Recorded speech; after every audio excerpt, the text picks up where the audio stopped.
Blog Talk Radio.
Context of White Supremacy.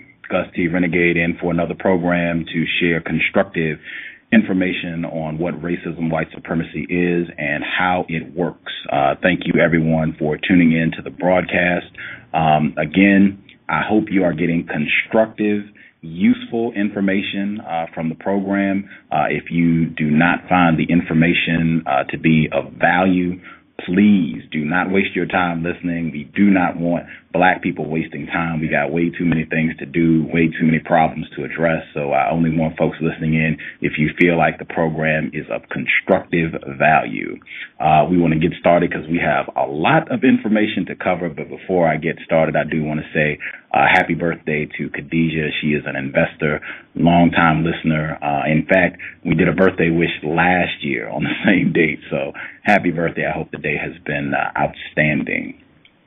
Today's guest was a recommendation from Mr. Nero. He thought she would have a lot of just fantastic information to share with us, and I concur, having read her book. Our guest, she is a graduate of the Harvard Medical School, trained in surgery, obstetrics, I think I did say that correctly, gynecology, gynecological oncology. She practiced general obstetrics and gynecology for 25 years. In addition, she earned an MBA in finance. She lives in Maryland, where she writes and lectures on health and wellness. She is the author of AIDS, Opium, Diamonds, and Empire, the Deadly Virus of International Greed. Just to kind of set the table for you, this is from page 4 of her book. She writes, AIDS is not a disease. It is a syndrome, a collection of 29 old diseases clustered together, rebranded, and given a new scary label. It is a product marketed by fear, deception, and the creation of mass hysteria. It has been selling well for 25 years. Real pleasure to have her on the program. I think you will be thoroughly impressed. Our guest for today's program, Dr. Nancy Turner Banks. Dr. Banks, are you with us? I am. Hello to everyone out there. Wow. Thank you so much for sharing a bit of your Monday evening with us. As I said, it's just a real privilege to have you on the program. I guess for folks, if they aren't familiar with your work, if they haven't read your book, could you give them a little bit of background information? I wrote this book. I wanted to write a book about what is happening in the world generally, especially in terms of the issues of globalization. but I'm a physician and I know something about finance. So I used AIDS as a metaphor for a lot of the things that are going on in the world today. And I really also wanted to talk about the AIDS issue because I saw it as another attack against black women. It started out 25 years ago as largely a disease that was focused on homosexual males. And then all of a sudden I started hearing that it was a disease of black women, and that from an epidemiological point of view in terms of how diseases actually spread, it didn't make any sense to me. Before that, I hadn't really looked into it, and I just listened to what the pharmaceutical industry and the other physicians were saying. So I didn't have really an insight into it, and I thought, like everybody else, it was a virus, it was killing people, and that was that. But as I began to look into it, I found that it was much deeper than that. Wow. And we'll get into that depth as we move through the program. I guess for my listeners, if they have not seen you, you are a black female, is that correct? Correct. Okay. This program, the context of white supremacy, I have unfortunately concluded that we are in a global system of racism, white supremacy, and the definition that I use for both terms, I use them as synonyms interchangeably, is as follows. A global system of people who classify themselves as white and are dedicated to abusing and or subjugating everyone in the known universe whom they classify as not white. Do you believe that such a system exists, and do you think that definition is accurate? No, I see it a little bit differently. I see it because remember, one of the things I talk about in my book is the Second World War. These people killed 100 million of their own people during the Second World War. And so it's really, I see it more as an elitist kind of issue. Now, they use race and class to separate us. And I think that as black people, we need to honor who we are, and we need to be clear about who we are. But the people who are running this game, they don't care what color people are. They use religion, class, and race to separate everybody. And if they have to kill their own people to get what they want, they will do it. Are the people running this game white people? Most of them are, yes. Okay. But it's even more than that, and another time off the air I'll talk to you about it. Okay. That is a deal. Okay. Your book, again, AIDS, Opium, Diamonds, and Empire. What was your purpose in putting this book together?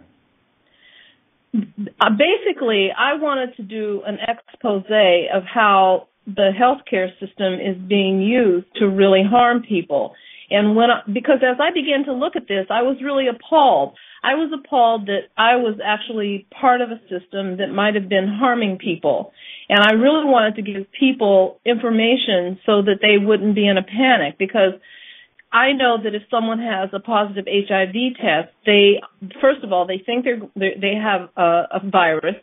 Secondly, they think they have a virus that's going to kill them. And thirdly, the doctors are going to want to put them on medication, which in fact can kill them.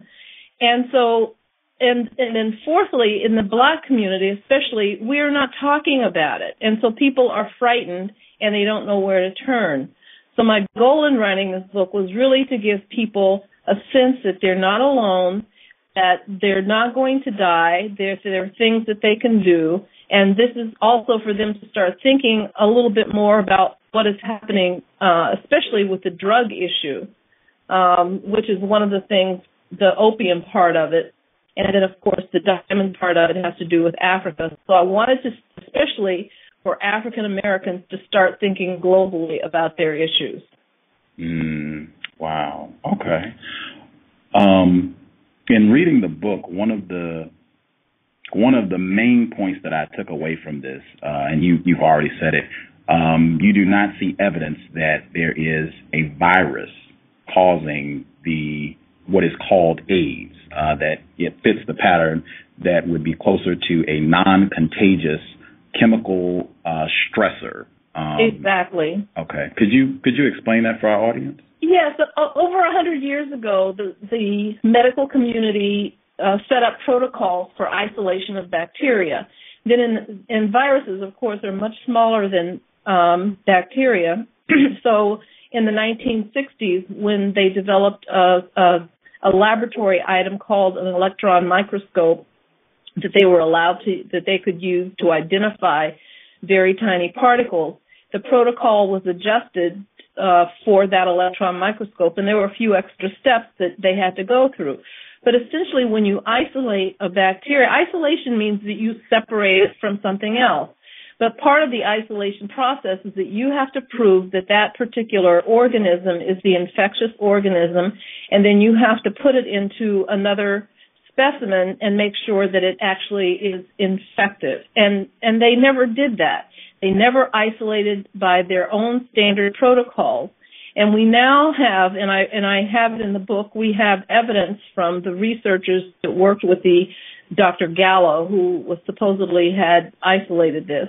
We have evidence from the other researchers that worked with him that he never isolated.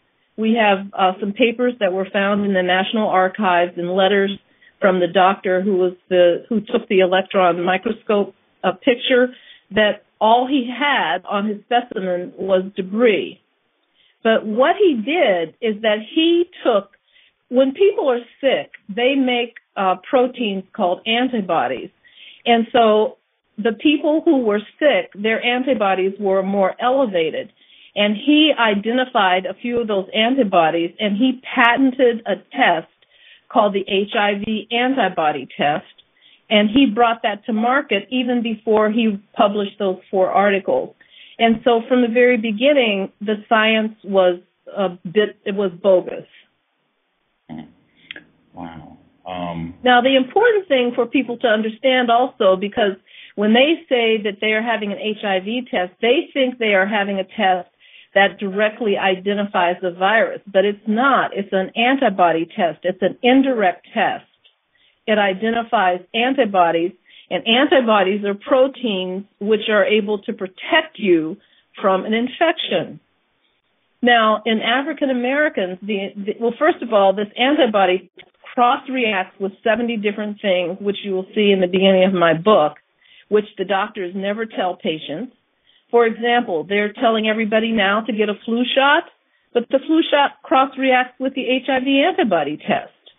So if you have just recently had a flu shot and you get this test, how do you know you have just a reaction from the antibody, from the flu shot? The other thing is, black people, like we have darker skin, we also make more antibodies than Caucasians. And then one of the proteins that they identified is more common also in black people. And so they used a test, they made a test to make it look like black people are more often positive. They just used something that we do normally. They used some genetic markers and designed a test to make it look like we're more often positive. For folks out there, and you can get the book, her website, it's linked in the description for this program. The website, nancybanksmd.com. It's linked in the description for this program. You can just click her name. It'll take you right to her website. Please get the book. It is filled with outstanding, informative, just tons of information about AIDS, and I highly recommend it. One of the first things that you'll bump into, as she just talked about, factors known to cause false positive HIV antibody test results. I looked at the first page and was like, wow, that's a lot. And then I flipped the page and was like, oh, my gosh, I should go to the next page. Just to give folks out there who are listening an idea, some of these factors, the flu, as she mentioned, flu vaccination, herpes simplex 1, herpes simplex 2, hepatitis B vaccination, organ transplantation. You got tons of stuff here. Hepatitis, sticky blood, put that in quotes. With all of these different factors, it seems like there are a myriad of things that could cause a false positive test result when you go to be tested for HIV. Is that accurate? Well, that is accurate. So So the three things that people need to remember: the test could be a false positive. That black people, the epidemiology again shows that black people are more positive, about 5 times more than whites. Now, what does that mean? If this is a sexually transmitted disease, you have to assume that black people are that much more sexually active, which is an absurdity. And so then you have to say there must be something else besides sex that's causing this particular problem. And, of course, that's something else that I found. But, again, it's the number of antibodies that people make and this other issue, which is a really big issue, that they used another protein that blacks more often have on their cells to identify blacks and to make it look like blacks are more positive. Wow. So it was really this. It's one of the things, as you know, as you go through the book, I talk about eugenics, and I talk about eugenics as a way of culling the population. And so this has been directed at such a way that it could reduce the population. Would it be accurate to say particularly to reduce the population of non-white people, black people? Yeah, both. Yes, I would definitely go along with that because it has been directed at Africa. And what happened in Africa is most of the diseases that they're calling AIDS in Africa are, again, old diseases like tuberculosis. And what happens in Africa is many times they don't even do an antibody test. They do. The World Health Organization established something called the Bangui definition, which is just some nonspecific symptoms. It's a fever, weight loss of 10%, diarrhea, and a cough of 1 month's duration. Now, that could be any number of problems. That could be malaria, tuberculosis. It could be a parasite infection. It could be, it could just be the diarrhea. It could be any number of things. So they're calling that those nonspecific symptoms AIDS. And so they're making it look like people are dying from AIDS when they're dying from poverty and bad water and poor nutrition. Wow. Wow. Could you explain what iatrogenic deaths, could you explain what that means and how that relates to HIV/AIDS? Well, iatrogenic deaths are deaths that are caused by the medical community themselves, either by the doctors and nurses or by the drugs that people are given. And one of the things that I found is that especially the first drug that they came out with, something called AZT. AZT was a cancer drug which had been shelved because it caused cancer. It was a drug that they were going to use to treat cancer, but they never used it because it was highly toxic and it could cause cancer. Yet, without a real double-blind study, which is the traditional way of deciding whether a medication can be put on the market, they started using this drug, and this drug actually started killing people. And when in the early days of the AIDS crisis, a lot of times when you saw people that were losing weight, that were losing their hair, that were having diarrhea, people thought that that was the AIDS. But a lot of times that was the complications of the AZT that they were taking. Wow. And just from the information that you've gathered in doing this book, would you say it's accurate to say that the so-called treatments of HIV/AIDS have killed a significant number of people who've been diagnosed with this problem? They have, and what is happening now is that there seem to be more people dying from the complication of the so-called antiretroviral drugs than are dying from AIDS. They're now dying from heart disease, from liver failure, and from kidney failure.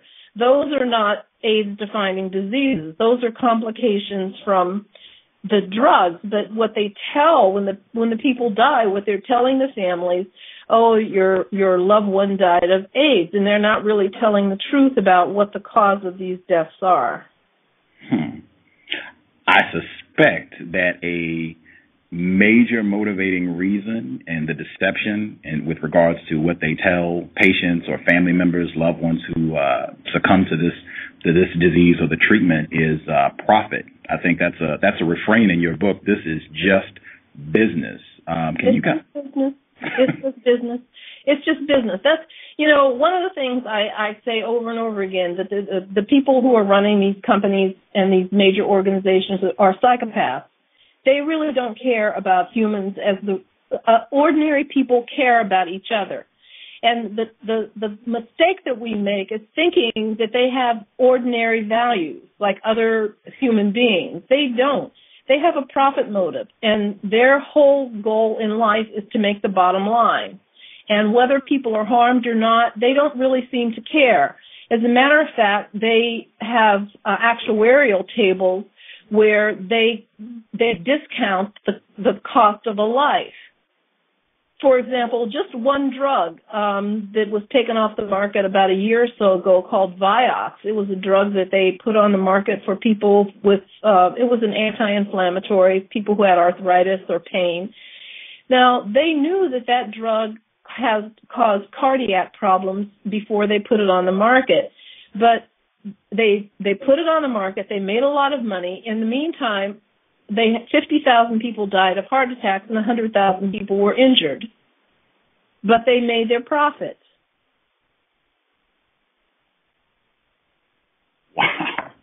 Wow. I guess, okay.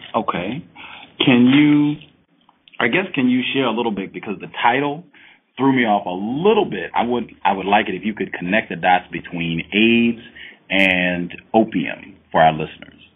Okay. When I first started doing the research, there's a very well-respected virologist. This is a PhD doctor who specializes in learning about viruses. And his name was Peter Duesberg, and he was, I believe, at the University of California at Berkeley. And he was at the top of his field. He had grants. He had grad students. And then when this AIDS thing came out, he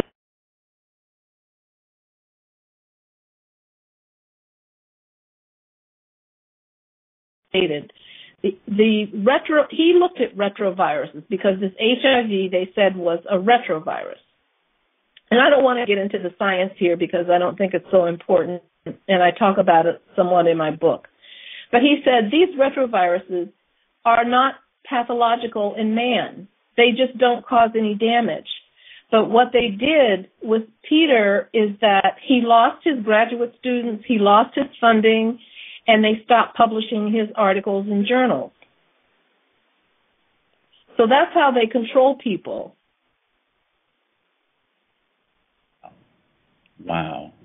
I think in your book, you also talk about and make a strong connection, not just with opium, but with drugs in general, pharmaceutical companies and individuals who sell drugs, be it the Bush family, Oliver North, the whole Iran-Contra scandal. Well, Duesberg, this gets me back to the point. Duesberg wrote a book called Inventing AIDS. And in his book, he said that the AIDS crisis was a subset of the drug crisis. And so when I started looking at the importation of drugs in the United States, I had to take it all the way back in history to a company called the British East India Company. And so what I found is that some of the elites in the United States, such as the Roosevelts and the Astors and the Russells and the Lows and the Lowells, and many of these people, not only were they involved in the slave trade, when that got to be too difficult, they got involved in the drug trade, the opium trade. So opium money has been very important in the development of industrial capitalism because it was the seed money to finance the railroads and a lot of the industry that grew up in the West after the slave era.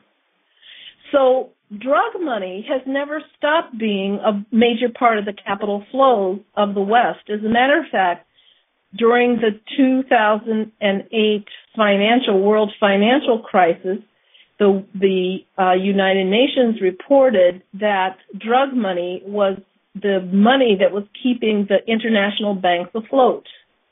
Wow. So people think of it, they think of drugs as like the kids on the corner selling retail. But we're talking about international banking. We're talking about logistics. We're talking about transportation. We're talking about insurance. And we're talking about clandestine agencies. So we're talking about major businesses at a very high level in the drug trade. Wow. Now, the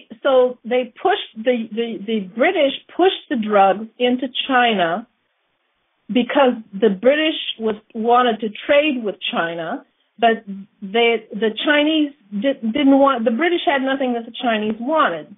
So the British hit upon the idea of addicting the Chinese. And so they fought two wars with the Chinese, the Opium Wars, to push the drugs into China. The people who ran this trade, for the most part, kept the drugs out of the West until the Vietnam War.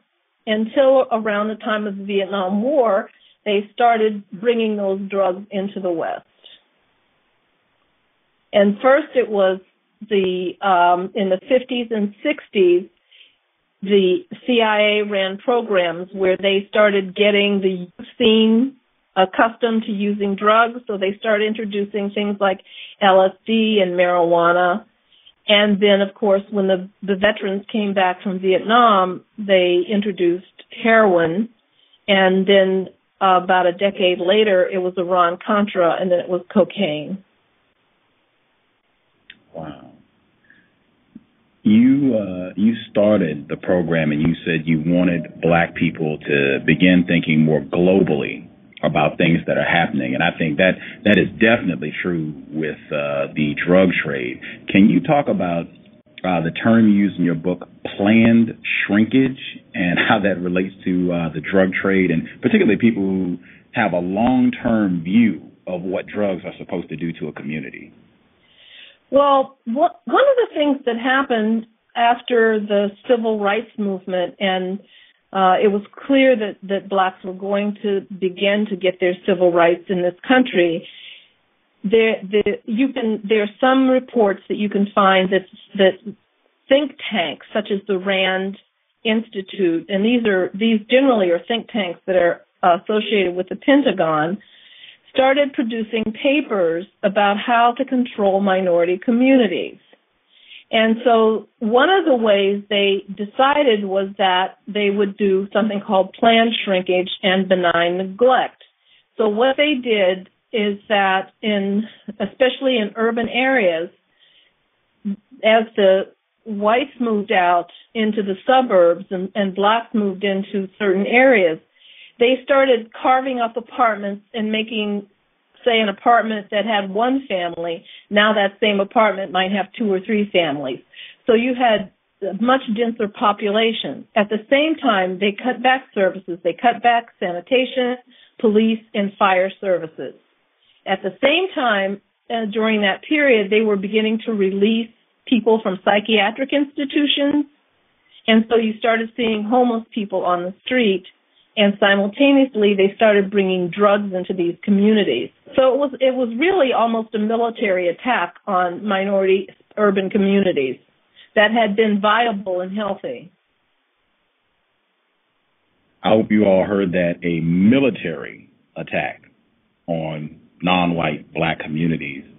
And this relates directly to I guess, urban renewal projects, put that in quotes, that I think are still going on in so-called gentrification projects. Is that accurate? Well, one of the things, there was a woman who was the Undersecretary of Housing and Urban Development in the Reagan administration. Her name is Catherine Austin Fitz. And she really is brilliant. And if people could read her stuff, she really talks about how the money works. She was an investment banker before she went to the government. And then when she left the government, she wanted to figure out a way how to get ordinary people involved in getting government contracts and how the government could get a higher return on their investment. She was really a person of integrity. So she started developing this software that she could identify how government money was used in communities. And she was using the people in the communities, in the HUD housing, to actually develop this software rather than, farm it out to these government contractors who charge an arm and a leg. Mm. So what she found when she was doing this is that she found that the black areas in, say, Los Angeles, Washington, D.C., New York, were being intentionally targeted with the drug. And then what happened is that people, of course, if your neighborhood is going to the dog, even you're going to sell your piece of property or walk away from it at a loss. And so what was happening is that the Housing and Urban Development HUD was coming in to these neighborhoods and buying up tracts of property for pennies on the dollar, knowing that these neighborhoods were going to be gentrified in the future. So those properties went into portfolios. For example, into Harvard's portfolio, where the person from Harvard was also a head of DynCorp, which is one of those corporations that were targeting the neighborhoods. Wow. And so they knew, because they were inside of the government, which neighborhoods they wanted to gentrify. So they put those packaged loans, which they were buying a house for pennies on the dollar, and they knew that those mortgages were going to appreciate in value as people came in to gentrify those areas. Wow. Racial dislocation, folks. Racial. So it's very slick, and that's one of the reasons I want people to start, and that's why I didn't get into the race thing, because I want people to start thinking strategically. And how I feel, and I may be wrong, if you spend all your time thinking about race, sometimes you're going to miss the big picture, because there are strategic things going on here which people can learn how to recognize, to arm themselves against, and to begin to start thinking in a way that will protect themselves and their communities a little bit better. I'm all for that, all for protection. Let me give the website one more time so folks please get the book filled with outstanding information. The website is NancyBanksMD.com. And again, if you're at Blog Talk Radio, just click her name, take you right to her website. You can get a copy of the book. As I was reading, it was startling to me because I had not made the connection between using drugs, and that might cause what is termed AIDS. And you talk about that in your book. Can you share that connection with our audience? Well, they've known for over 100 years. I went back about 100 years in the medical literature. So they've known for over 100 years that opiates, opium, heroin, morphine, were immunosuppressive. It was written about 100 years ago. They said that people who use these drugs chronically, first of all, opium smokers in China heavy opium smokers were dead in about 5 years. But people who were using the opiates in the West, they got a lot of infections, and they were immune suppressed, and their white blood cells, which was one of the characteristics of this so-called AIDS, their white blood cells were low. So they already knew this for 100 years.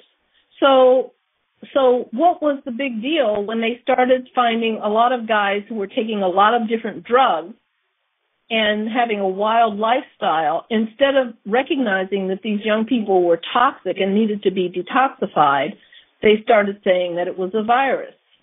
But these people were toxic. They were toxic from all these drugs and the immune suppressors that they had been taking.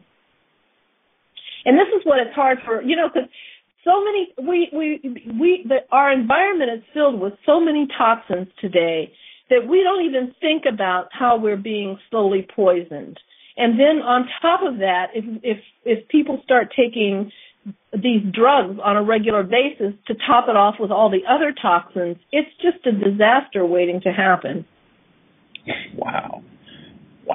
And again, you said the what is called AIDS.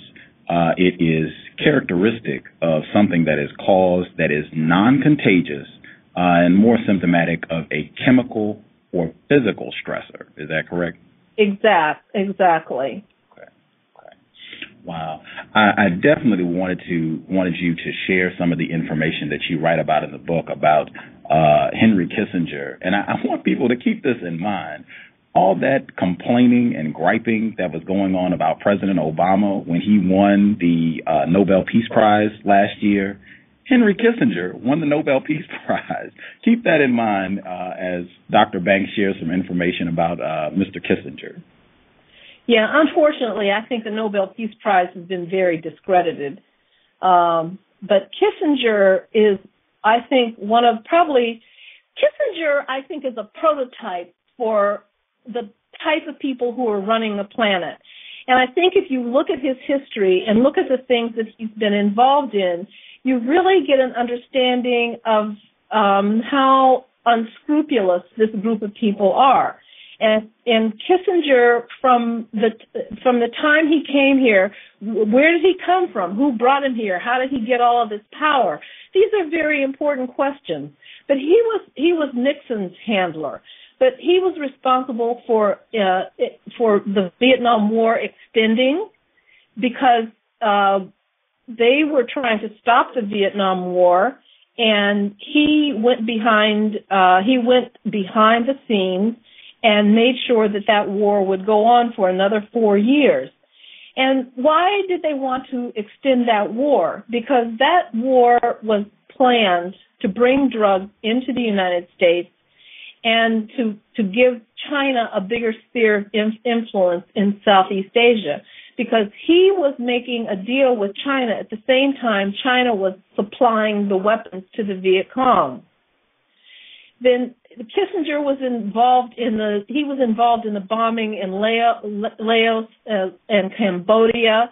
He was involved in Pinochet in Chile and the killing of all of those people. He was involved in a lot of the overthrow of the governments in Central America.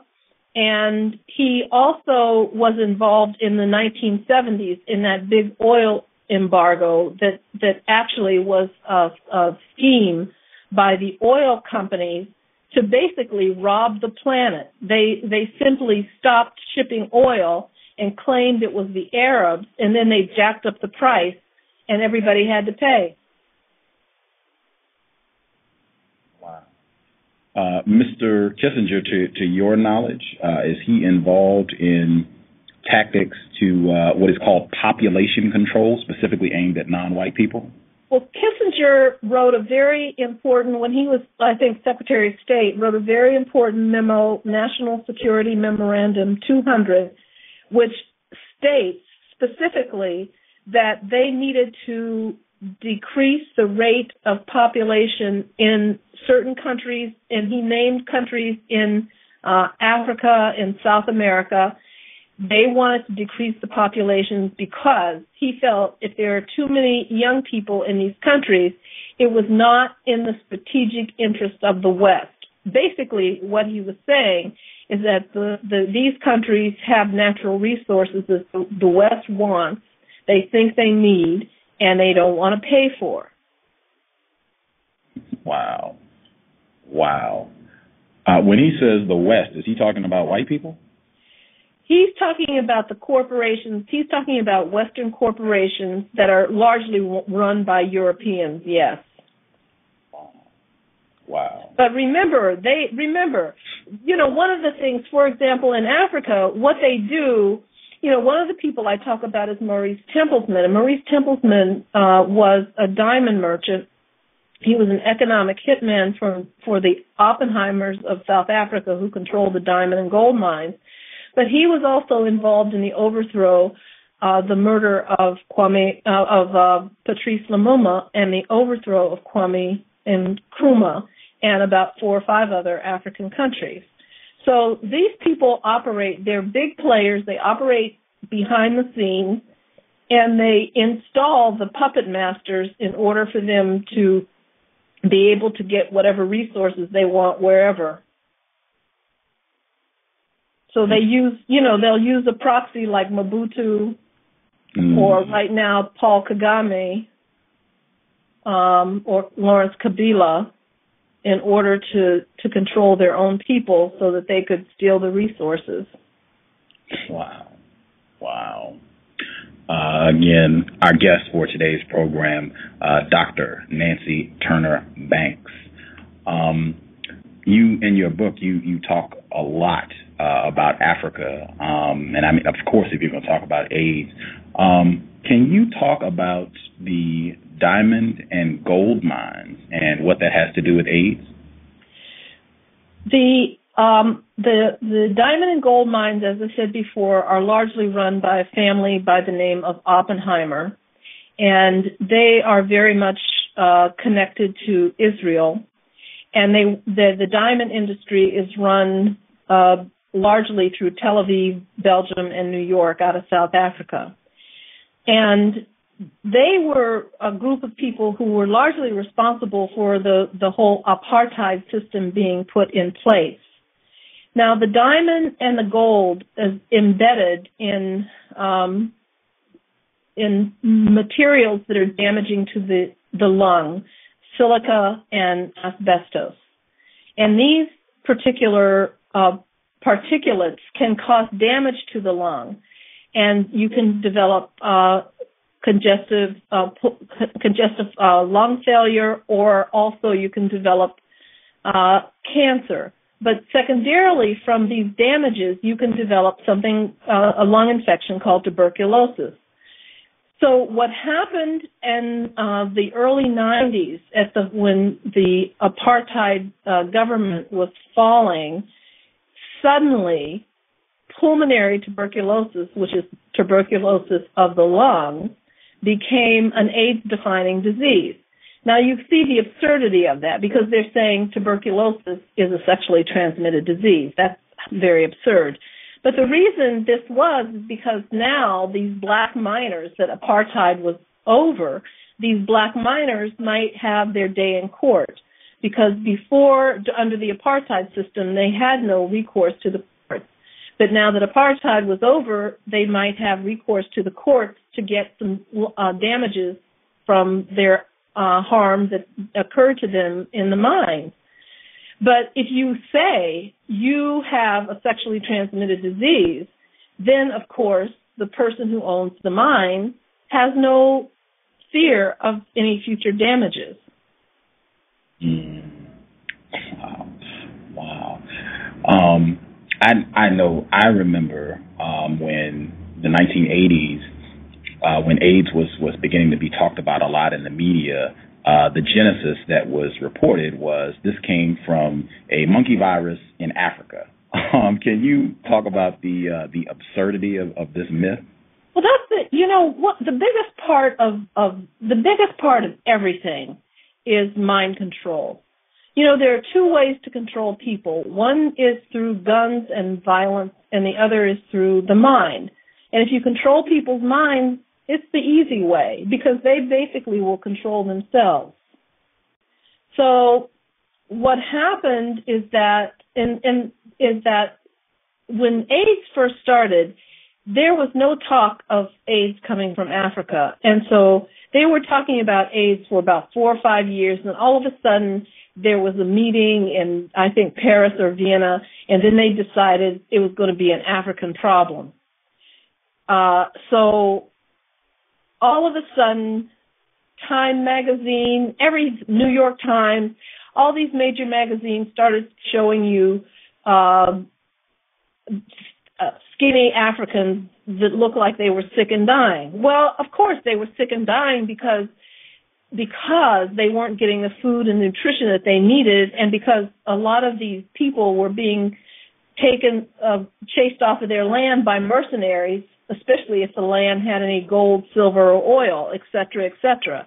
And so they weren't really telling you the full story of what was going on in Africa. They were just showing you a lot of pathetic people who looked like they were sick. and telling you that it was AIDS. And so it was a whole psychological operation that was mounted to make people think that Africa was dying of AIDS, when Africa was really dying of the conflicts that were brought on by the world bankers and the debt repayment that they had to undergo as a result of taking out these fraudulent loans by these dictators that were put in place by the bankers. I think you talked about psychological warfare. In your book, you already mentioned that what's piqued some of your interest in studying what is termed AIDS, that this is being tossed at black females and saying, hey, black females are the main carriers of this. You talked in your book about how this another aspect of this was just the term gorilla and the definition that was used for that, and how that also relates to the perception of Africa and how people don't really feel moved or any sympathy for what happens there because these people are not really regarded as human beings. They're subhumans. They're closer to apes and monkeys. Can you just share a little bit of that definition for Well, that was, when I heard that, I said, oh, here we go again, because this looks like the eugenics crowd is up to their old game. And basically, the Webster's Dictionary of a gorilla is a tribe of hairy women that they discovered in Africa, which is nonsense. Why is that even in the dictionary? In 2010, why is that still in the dictionary? And the dictionary, Webster's Dictionary, is very interesting, and I think people should go through it and look at some of those definitions. But so then they started talking about monkeys and black people. So I said, oh, here we go, Tarzan again. And so when you look at it, it was like they were just speculating. It was not even scientific. They were just talking off the top of their heads, and people were reporting it as if it had some scientific validity. They didn't know what they were talking about. They were talking about a particular species of monkey might have a similar virus, but then that monkey didn't come from Africa. It came from Southeast Asia. And then they were talking about Haitians who were in Africa, but when the Haitians got it in Africa, it was because they were heterosexual, but then when they went to Haiti, they had sex with gay men, and then they were homosexual. They were talking pure nonsense. And this was the kind of stuff that was passing for science. But the media took that and was putting it out there as if it had some validity. And people began to believe it. And once that sort of image was etched in people's minds, even in the black community now, you have this idea without really having them look at what's going on in Africa, that Africa is dying of AIDS. No, Africa is not dying of AIDS. Africa is dying of an onslaught of European madness where they think they have to have what Africa has, and they'll do anything to get it, the same as they did during slavery. Wow. Was another part of this pseudoscience that circumcision, female circumcision in Africa was also contributing to the so-called AIDS crisis? Oh yeah, they tried to say it was it was a female circumcision, but it turned out that those communities that actually did female circumcision didn't have any AIDS. So they just kept throwing things out. It was one thing after another. None of it made any scientific sense. Wow. Wow. It was real important, I thought, in your book. You've already talked about involvement of white people in the assassination of Patrice Lumumba, the only democratically elected leader of the Congo. I think it's Democratic Republic of the Congo now. In that area, a lot of black people just dying, millions. And you're not really seeing a lot of media attention around that. Can you talk about some of the contributing factors as for why that is? The Congo is resource rich. The Congo has cobalt, oil, coltan. Now, cobalt is used in the space program, and coltan is something that is used in the computer industry. And apparently these elements, among others, are found almost exclusively in that area of the Congo. Of course, it has diamonds, it has gold, and plus it has land. It has good land that is fertile. And so over the last 10 years, it has been reported that perhaps up to 8 million people have been slaughtered in the Congo, and there has been barely a peep about this slaughter in the Western press. There has been hardly any discussion that I've seen in the so-called black media. Wow. With regards to the black media, do you think that mind control has been so effective that a lot of black people have that same lack of regard for what happens in Africa as well? I think that many of the people who own black media or control black media they're not identifying at all with Africa. They've turned away from Africa. And all of those ideas that the community had during the civil, and as a matter of fact, people are attacked. For example, look what happened to Reverend Wright. Mm. So the idea, see, you can have Irish pride and Italian pride and Jewish pride, and you can have any pride, but if you have black pride, somehow that black pride is considered racist, but you can have pride in every other country that you come from.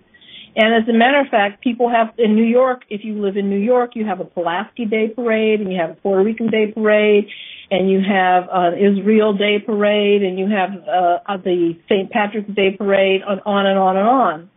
But if you begin as an African American, if you begin to talk about your culture and your history, it seems to be threatening.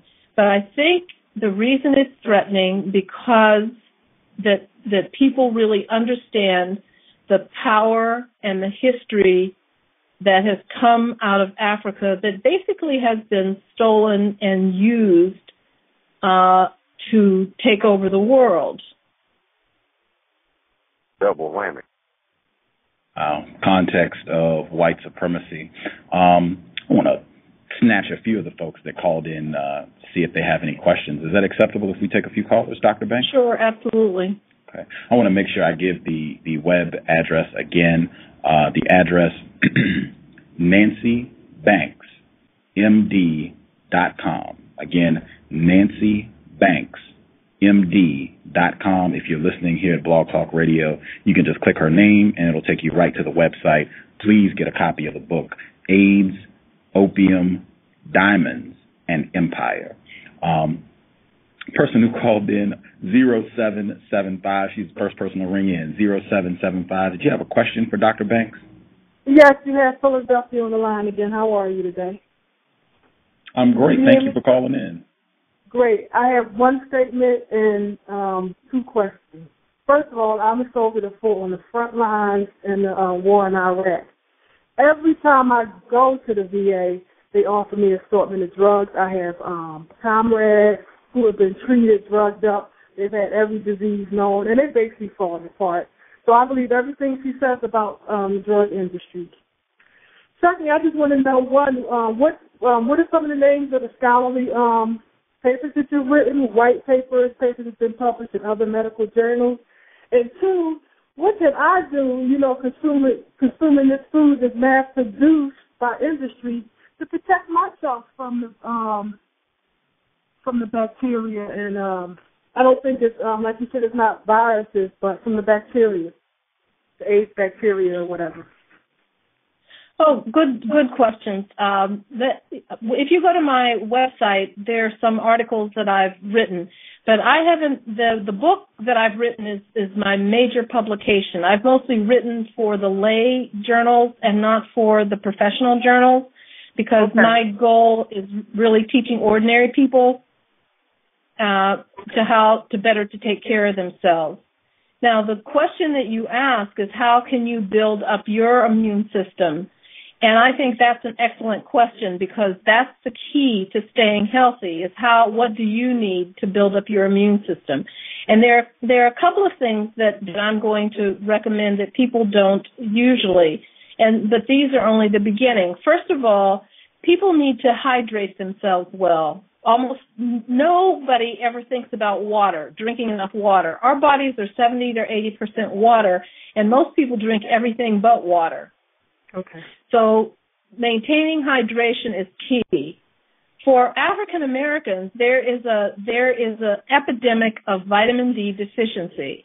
Vitamin D has been shown to decrease cancer, decrease heart attacks, decrease diabetes, and also it's associated with a decreased risk of flu and viruses in the fall. When instead of getting a flu shot, it would be better to keep your vitamin D level at an adequate level. So I suggest that people take vitamin D with calcium.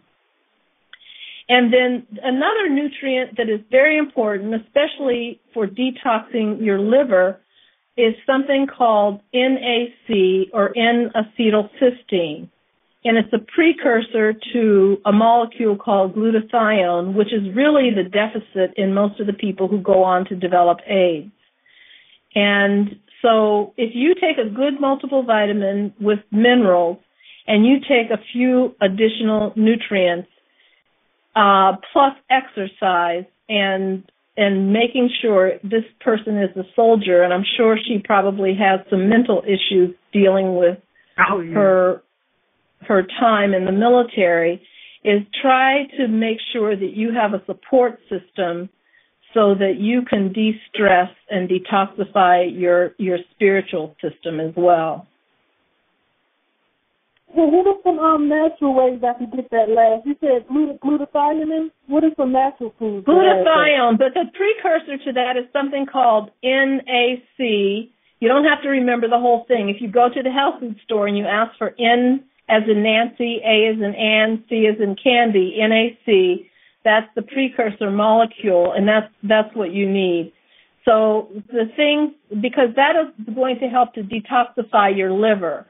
And something like milk thistle is also a good detoxifier of your liver. The problem is also with somebody who's been in the military, you have got probably so many vaccines and mercury that you probably need to see a nutritionist about doing other kinds of detoxification. Okay. Thank you very much, caller in Philadelphia. I appreciate it. She was one of the first folks to dial in. Person who called in from a blocked number. Did you have a question? Blocked number? Yes, I do. Hi, Dr. Banks. I appreciate the information that you are giving. I would like to know who specifically are the people that control the World Health Organization and the World Bank, as far as some of the big names, which people in particular, and do those people also run the state of Israel? Well, one of the people who was at the World Bank, who just left the President Obama's administration, was Larry Summers. And when Larry was at the World Bank, he wrote a very interesting memo that he said it was okay because Africa was underpolluted. It was okay to dump pollution in Africa. And, of course, then they started dumping all this pollution off the coast of Somalia. And then the young people started becoming what they called pirates. But they weren't pirates. They were trying to protect their shoreline because all this radioactive material and all this garbage was washing up on shore and polluting their beaches and making their children sick. So Larry Summers is one of those people. And these people get recycled. So Larry Summers goes from the World Bank. He was the treasurer at the World Bank. Then he goes to Harvard. Then he comes to the Obama administration, and now he's going back to Harvard. So he was one of the people that was responsible for destroying the economy of Russia and bringing all those oligarchs. And he's pretty much doing the same thing to this economy as well. So these people just get recycled and rewarded. You know, people like Donald Rumsfeld. Donald Rumsfeld was the head of Searle pharmaceuticals, and then he also has a lot of stock in something called Gilead Pharmaceuticals, which is Gilead makes HIV medication. They make these flu drugs. So these people just get recycled from the government to industry, from industry to the government. Do you know any names of the people over the World Health Organization? No, but all you have to do is go to the website and look at it's really easy to find out who these people are, because you can go to the website, you can see who's working at the World Health Organization, and then you could follow their resumes and see exactly who they are and where they worked in the government, where they worked in private industry. Okay. Thank you. You're welcome. Thank you, 818. Again, the website, ebonynewschannel.blogspot.com. Person who called in, last four digits, 7012. 7012. Did you have a question? No, Gus, I don't have a question. Thank you. Yes, sir. Thank you for listening in. Mr. Nero, this was your suggestion. Mr. Nero, did you have a question, sir? Greetings. Good to hear from you, sir. Yes, sir. Loud and clear. Wonderful. Dr. Banks, thank you so much for coming on the show. I missed the first 5 minutes, so I don't know if you agreed or disagreed with Gus's definition of racism, white supremacy, but after listening to everything that you've stated, it seems to suggest that there is indeed a global system of racism, white supremacy. My question, though, would be, do you have maybe a list of medications that people take that we absolutely should not be taking?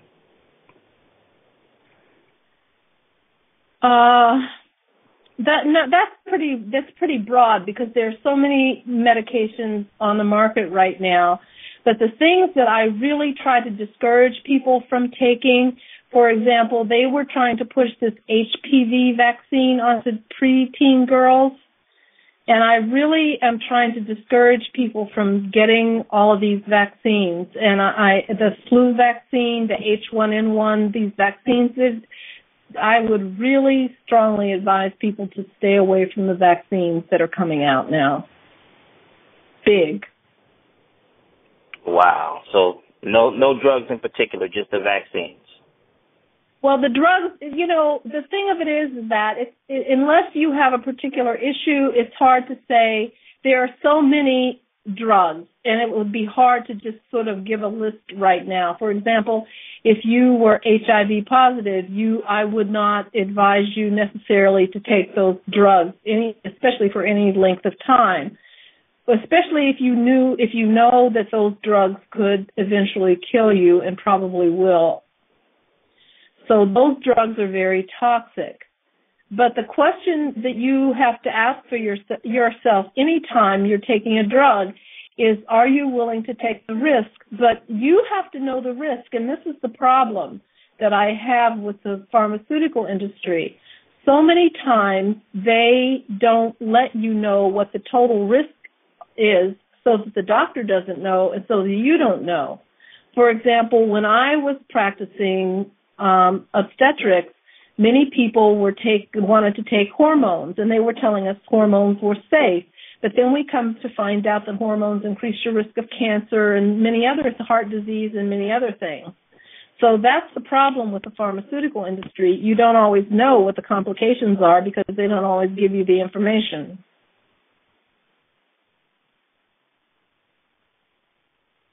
Thank you. Thank you, Mr. Nero, and thank you for the suggestion. Excellent guest, very informative. Another person called in from Philadelphia.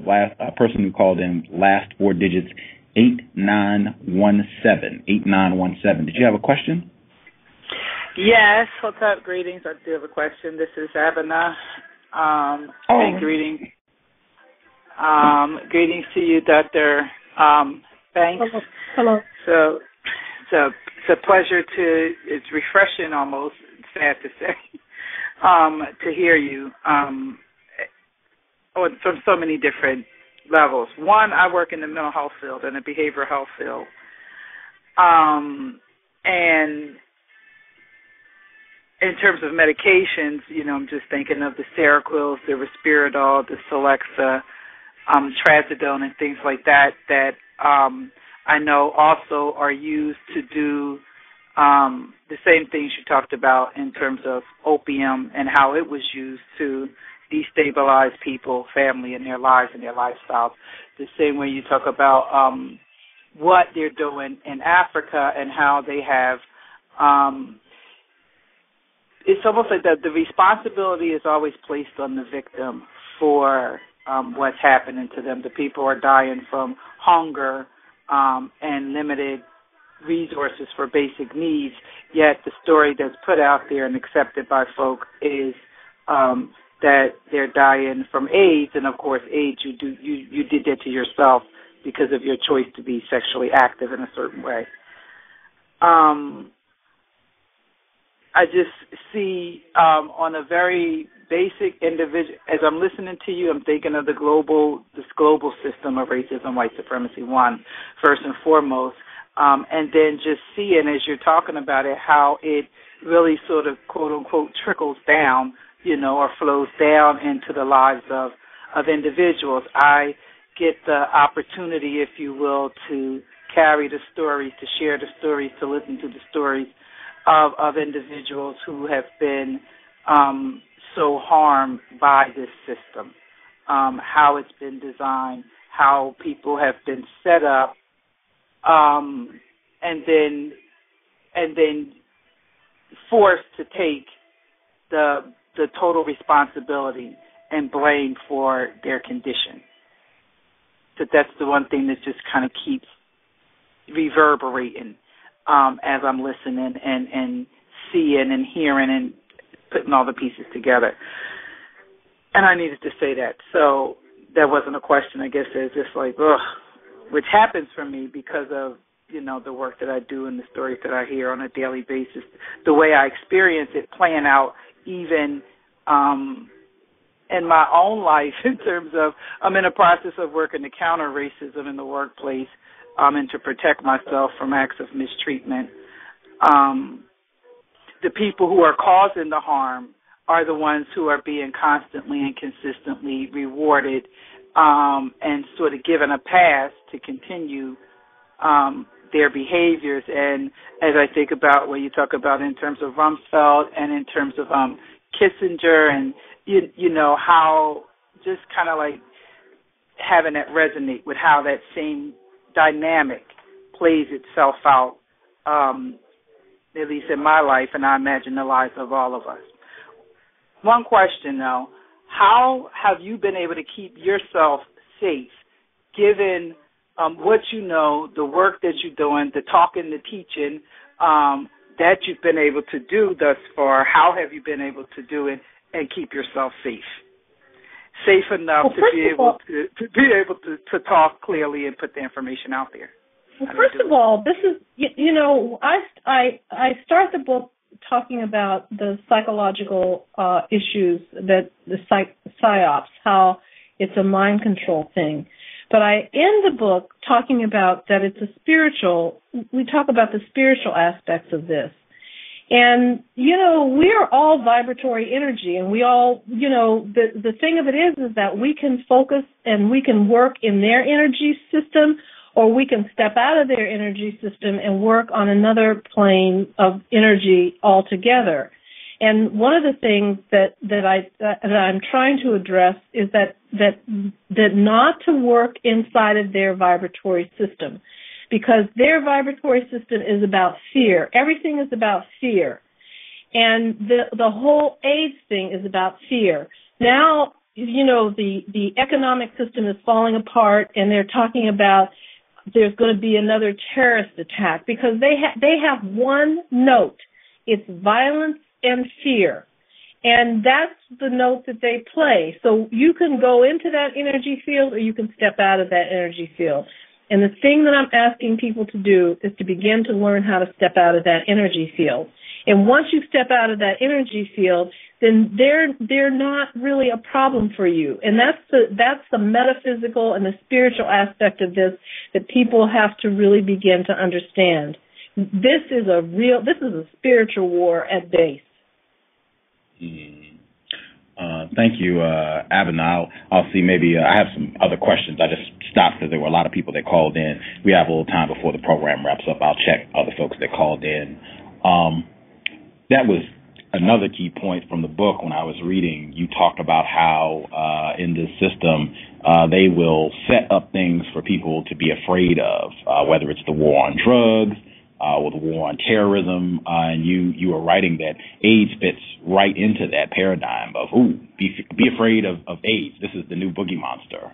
Can you share a little bit about that? Well, one of the things I talk about is that, we in fact are energetic beings having human experience, which means that we're more, the people who run the planet want us to think that there are five senses only, that taste, feel, smell, etc.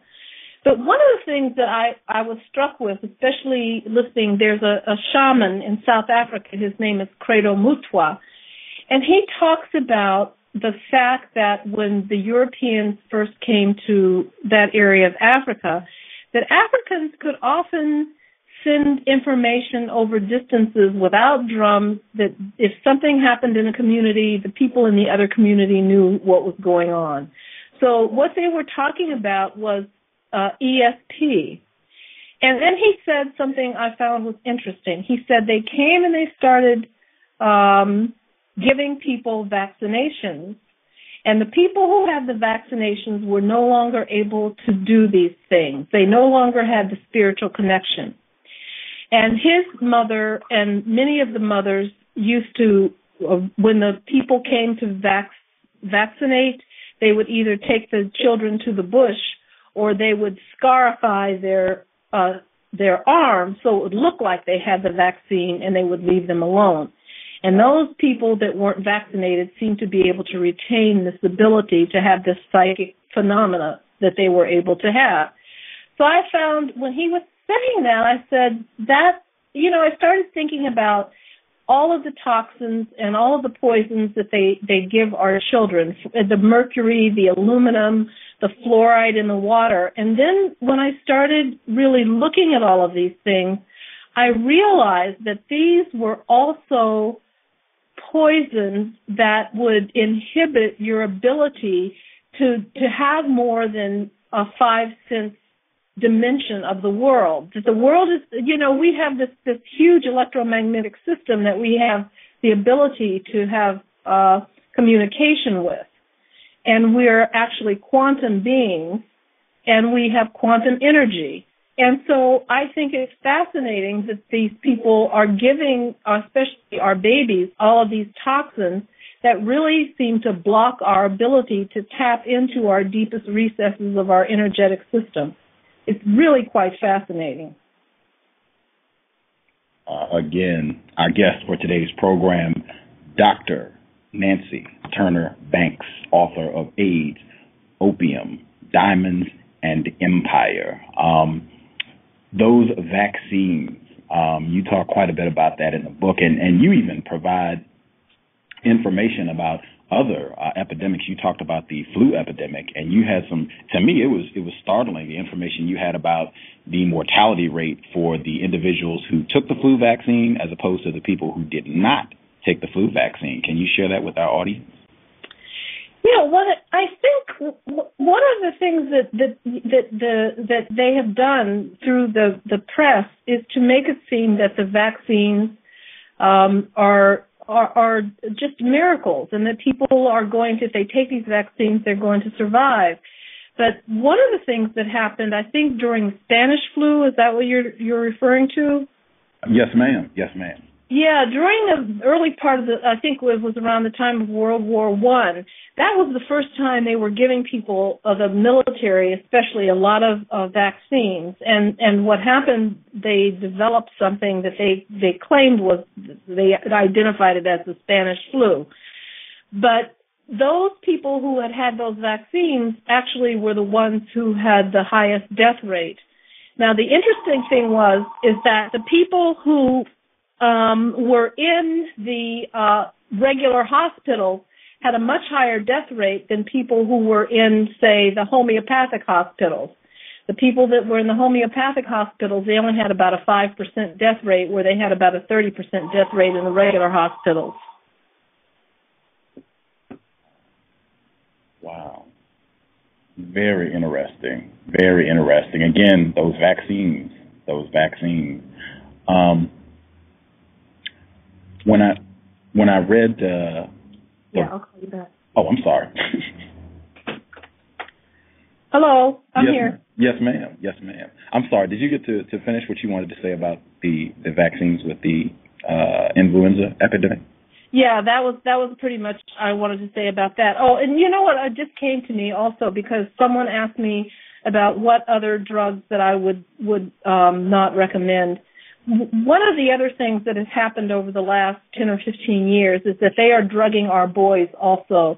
They're saying that any boy usually that has some behavioral problems, they're saying that those children have ADHD, and they're putting them on drugs that are like cocaine. And so this is another, for parents, you have to be very careful. And I would really suggest that parents be very careful about starting their children on these drugs, because these drugs are addictive.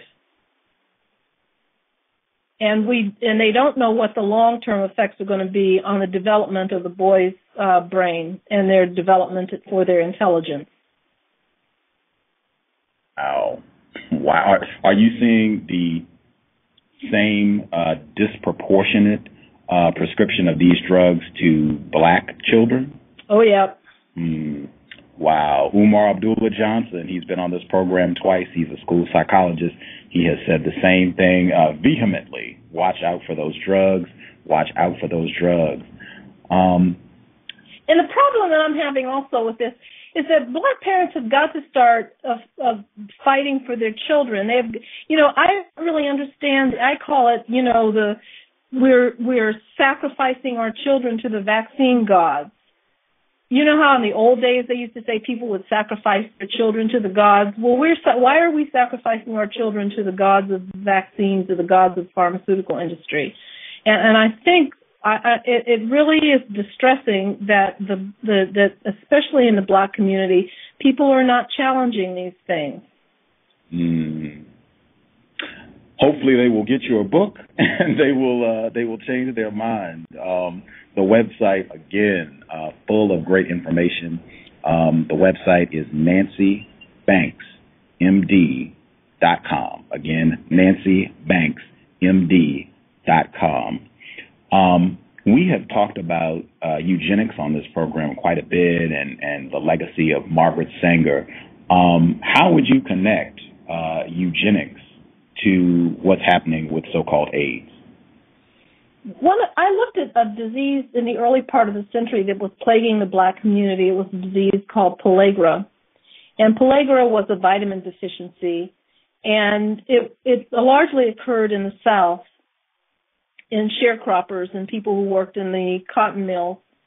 And it was because people weren't making enough money to buy decent food, and they were mostly eating what I called a white diet. They were eating pork fat and corn pone and molasses. And so the diet was deficient in a particular B vitamin called niacin. They didn't know that at the time, but they sent a doctor to the South who did an evaluation, and he discovered that it wasn't an infectious process, and only the people who had this poor diet got it.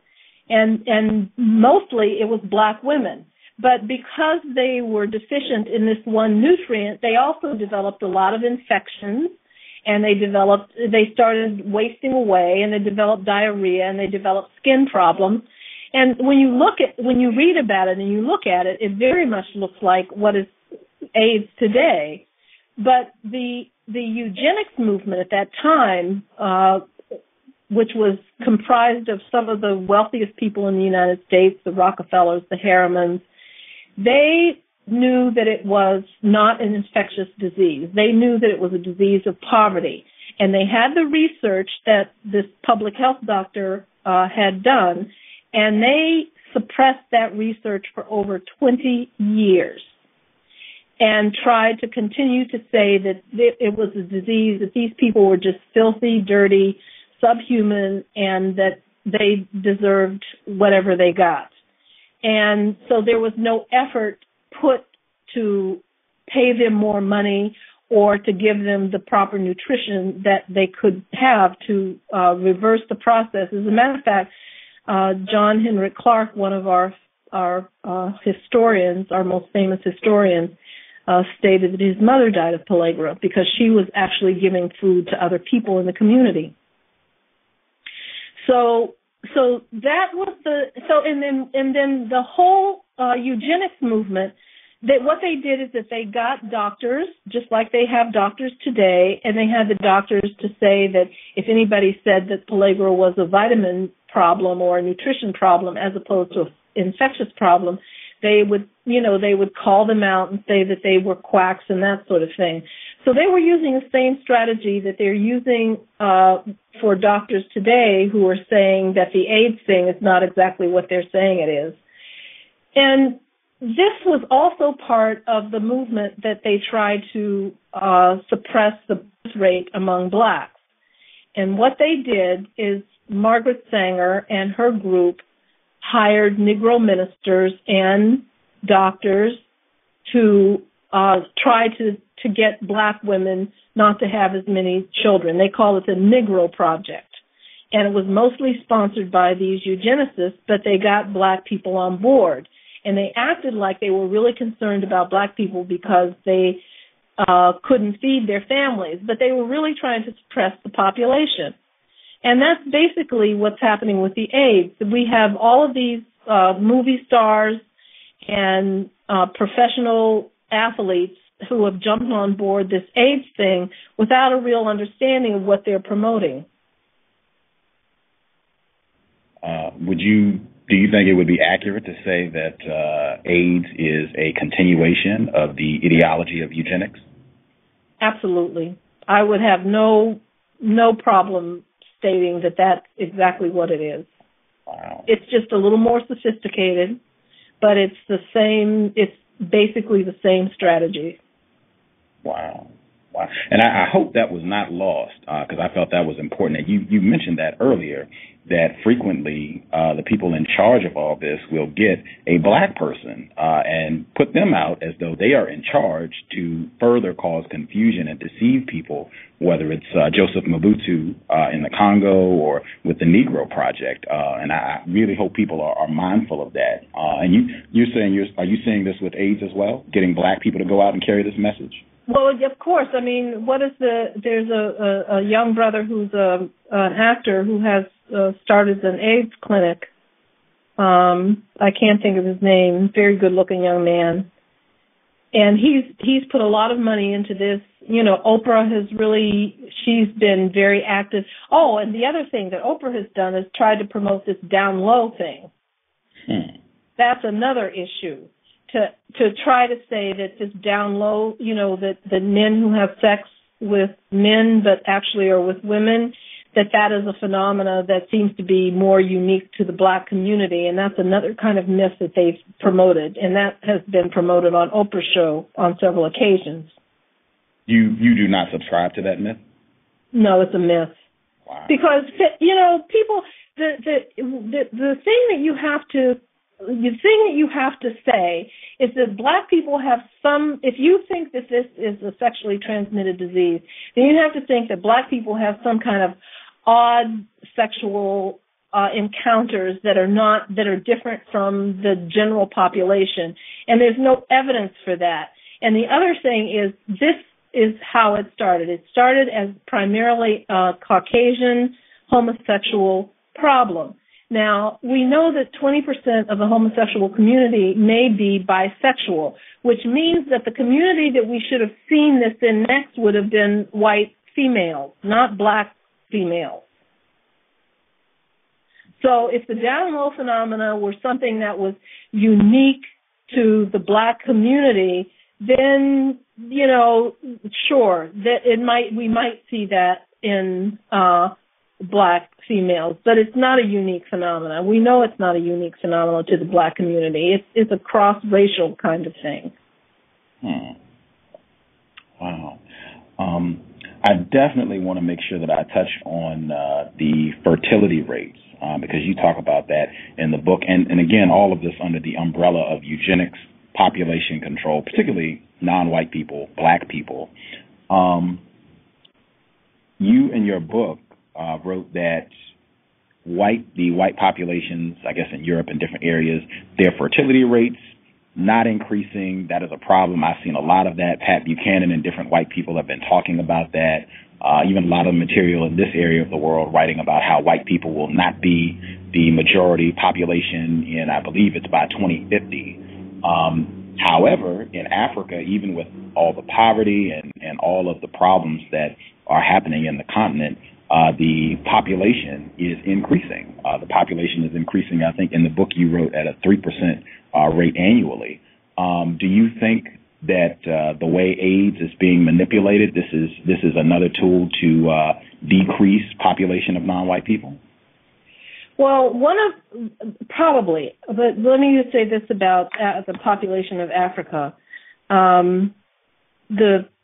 Since AIDS started, the population of Africa started 25 years ago. It was around 400 million. It's doubled. It's about 800 million now. But they're depopulating those areas where they want the land and the resources.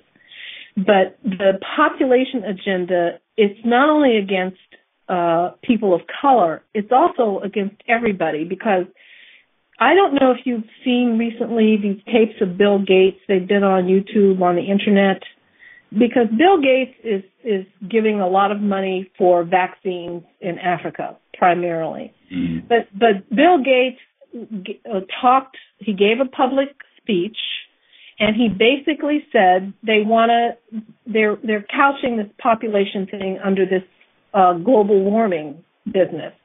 And they're saying that they want to decrease the carbon emissions. But the way to decrease carbon emissions is to decrease the population. So they want to decrease the population by 15%. So he's saying he's giving these vaccines so he can decrease the population. He says this in a public speech. Nobody makes a big deal out of it. So would they like to decrease the black population? They want to decrease all the population. And let me say this to the men out there. The sperm count of men is going down significantly. The sperm count that you have is a fraction of what your fathers had.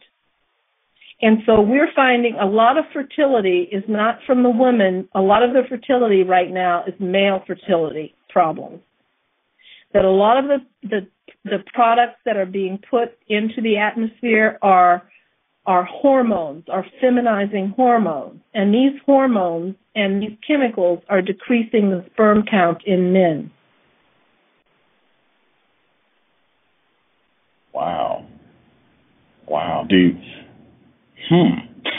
Do you have some, I guess, suggestions for things that males can do to counter that? Well, one of the things I think is very important is that try to eat organic food as much as possible. Try to find water that's as pure as you can get it. If you can put filters in your home or filters on your water, those are the main things. The problem is that everything is in plastic, and some of the things that leach from plastic are some of the problems. But as you know, that the hormones that women use, the estrogens, the birth control pills, they're showing up in the water supplies of almost every municipal system in the country. So that it's becoming a real problem. Wow. Because some of those things, it's almost impossible to get out of the water supply. Wow. You talked about the male aspect of it. I definitely wanted to make sure, because you talked about this at the beginning. This is on page 277 of your book. You wrote that the CDC mounted another perception management campaign by claiming that black women were now the fastest growing group of AIDS patients, conflating HIV with AIDS. What the CDC did not say was that young black women were also one of the fastest growing populations of people using crack cocaine, and crack cocaine use just happen to be an independent variable for the development of many of these additional diseases they were now claiming were also caused by the elusive virus. Page 277. Could you elaborate on that passage a little bit? Right. Again, basically what I'm saying is, for example, when you look at the studies that were done on women who are prostitutes, what you find is that the women who are prostitutes who don't take drugs have a very low HIV infection rate, but the women who are prostitutes who do take drugs have a very high HIV infection rate, so-called infection rate. So what I'm basically saying, it's not the sexual act, it is the drugs that the women are taking that is causing the abnormality in their antibody count. Wow. And I guess I really wanted to make sure listeners heard this because I hadn't really heard anyone make this claim that AIDS is not sexually transmitted. Hello? Yes, ma'am, I'm here. Oh, none of the studies, none of the studies show that AIDS is sexually transmitted. There was a long-term study done out of California, a 10-year study by Nancy Padian, P-A-D-I-A-N, and she looked at what they call non-discordant couples. That means one person is HIV positive, the other is HIV negative. And what she found is that it would take years to cause an infection. That's not a sexually transmitted disease. Then you notice that they don't talk about hemophiliacs anymore, because the hemophiliacs, there was no transmission between male and female hemophiliacs. And studies were done in Europe and in Africa, and none of the studies show that this particular, what they're calling this virus, was sexually transmitted. So that information is really not being put out there. But those studies have been consistent from country to country. Wow. And again, is this part of the deception that this is not really being talked about in mainstream media, that you have quite a bit of evidence that would suggest that this is not sexually transmitted? Absolutely. Also, if it's sexually transmitted, for example, if the guy is HIV positive, you would have to find the HIV in his sperm, right? So 85 to 90% of the time, they can't find any, what they're calling HIV in his sperm. So if his sperm is not having any HIV, how is it being transmitted? Wow. So that's what I'm saying. You've got to read, unfortunately, the media puts out the hype, but you've got to read, and I must tell you, nobody has time to read these studies. But the problem is that the media puts out a story, but the doctors really need to be doing their research, because the doctors should be reading these studies. Just you as a doctor, from your experience, and doctors that you know, are they doing the research to get this information about what's happening with what is called? Wow. No, they're not. All they know is somebody. They don't even know what an HIV test. Most of them don't even know what an HIV test means, or what it is, or how it's determined whether somebody's HIV positive or negative. Wow. Wow. Okay. You already mentioned it. You said that this is a spiritual battle that we're engaged in. Can you talk a little bit about, you said the importance of watching your energy and the way that your thought process, the way you think about things, the way you think about the world, that impacts your health and how you can deal with illness? Yeah, one of the things that I think is very important, as I've seen it, because I'm a little bit older in the Black community, is that the Black community, before these drugs became such a big deal, the Black community was a very spiritual and a religious community. And it was our spirituality and our religion that kept us together. Now, some people may be Christian or Muslim or other kinds of religion. But it was this belief in a higher power and a belief in the strength of ourselves and our ancestors that kept us going and kept us here and alive and well for all of these trials and tribulations. And then think about it. Over the last 2 generations, when people have had more time and more money and more opportunities, we've had this devastating effect on our community, where we have 2 generations now that think having drugs is normal, and that we don't even sometimes recognize our children by their behavior, because our children now have taken on the worst aspects of the dominant community. So part of the destruction of this community has been destroying the strong spiritual and cultural aspects that the community used for 400 years to keep us together on this continent. Wow. I think that would even go back to what you talked about with AIDS. I think that would be a part of the plan, that spiritual disruption of communities. Would you say that's accurate? And I think that we have to look at it that way, because as I said before, these are, we experience these things on a physical dimension, but these things are actually ways of for example, if you make a community dispirited, or if they no longer will think that there's another way of being. And sometimes when I talk to young people, they think, the drug thing and the street thing and the hip-hop thing is the only way to be. No matter what you tell them about their history and their place in history, it's like they are stuck. It's like they have been convinced that that's the only reality.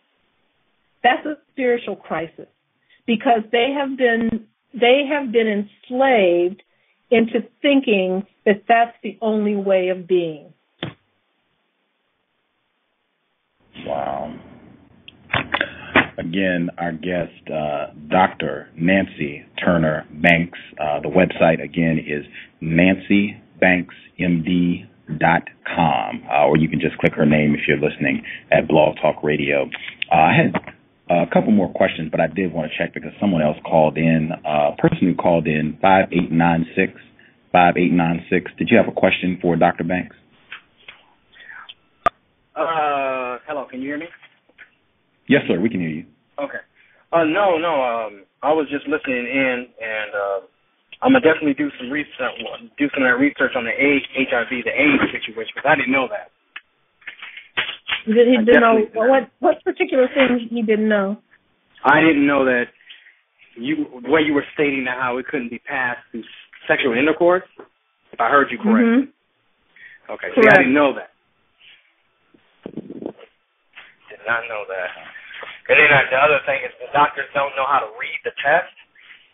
See, I had the HIV test done about 3 weeks ago, so if they don't know how to read it, makes me very suspicious. So that's all I have. Well, the question, the things that I raised, and I don't know if you heard the earlier, is that the test we talked about earlier that the test cross-reacts with 70 different things, and at the beginning of my book I list those 70 things that the test cross-reacts with. And the other thing is that because not one company says that you can actually use that test to diagnose somebody with HIV. So if you have a positive test, you have to take multiple tests.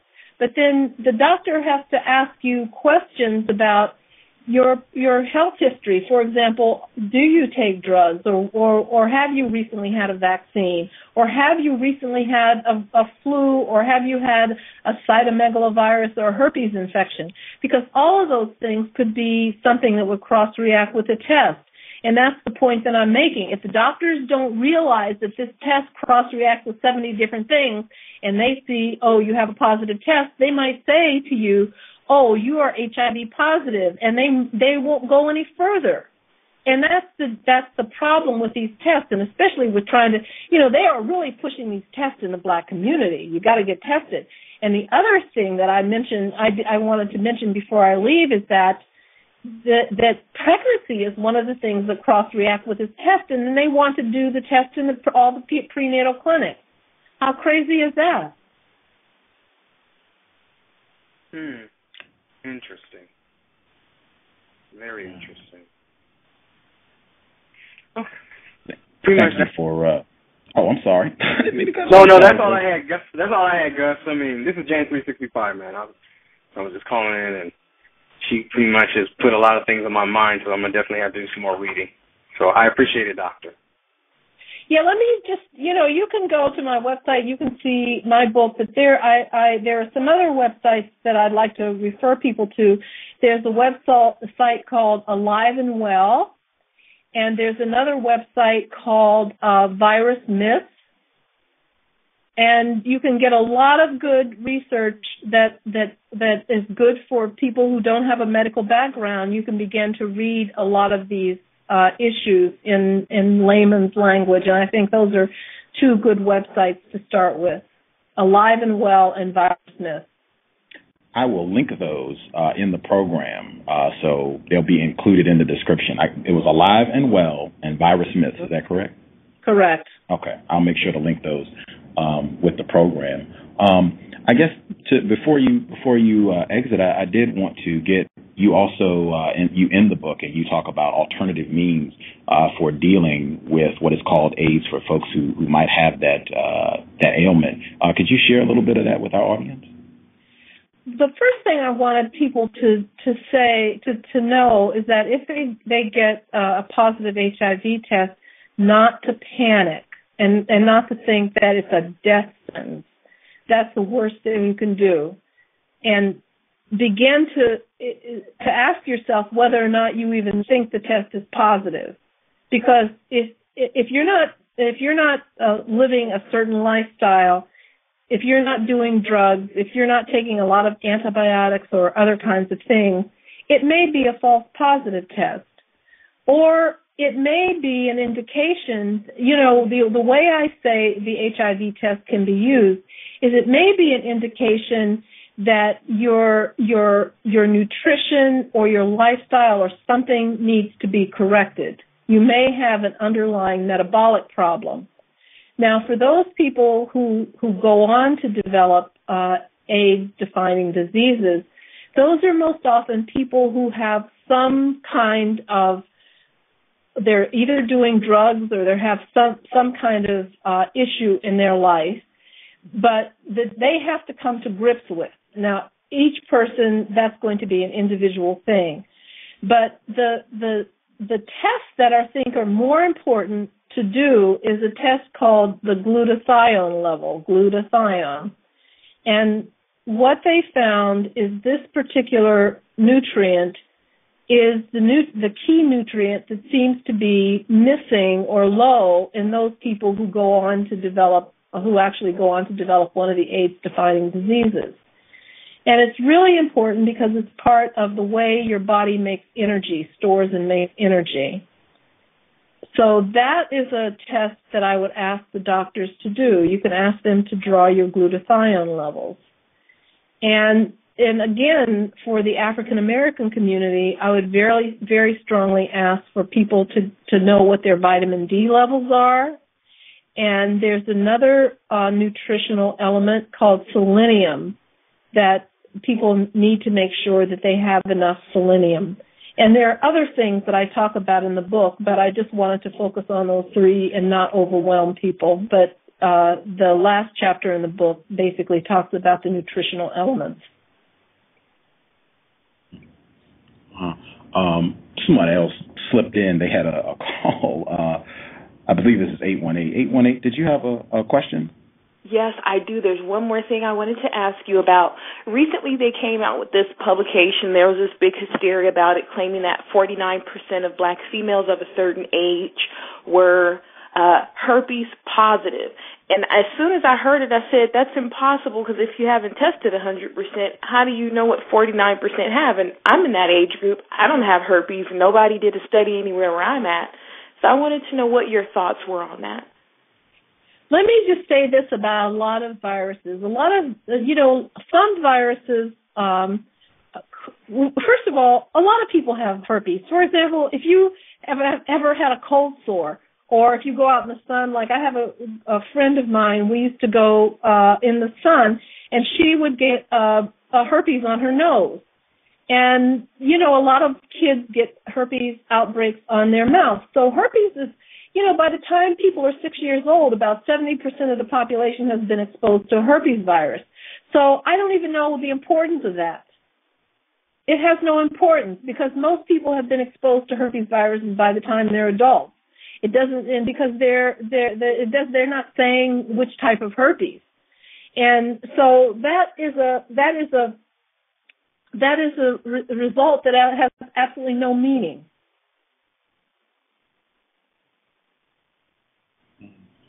Someone also, they made a comment they wanted to clarify. Are you suggesting that patients stop taking their HIV/AIDS medication? No, I'm not suggesting anything. I'm suggesting that people use their common sense. I am not diagnosing or telling people to stop doing anything. People have to decide for them. This is part of what I'm trying to do. Take responsibility for yourself. If you think those drugs are helping you, and if you believe what they're telling you, stay on the drugs. If you think there may be another way, then it's your responsibility to look into that and find that other way.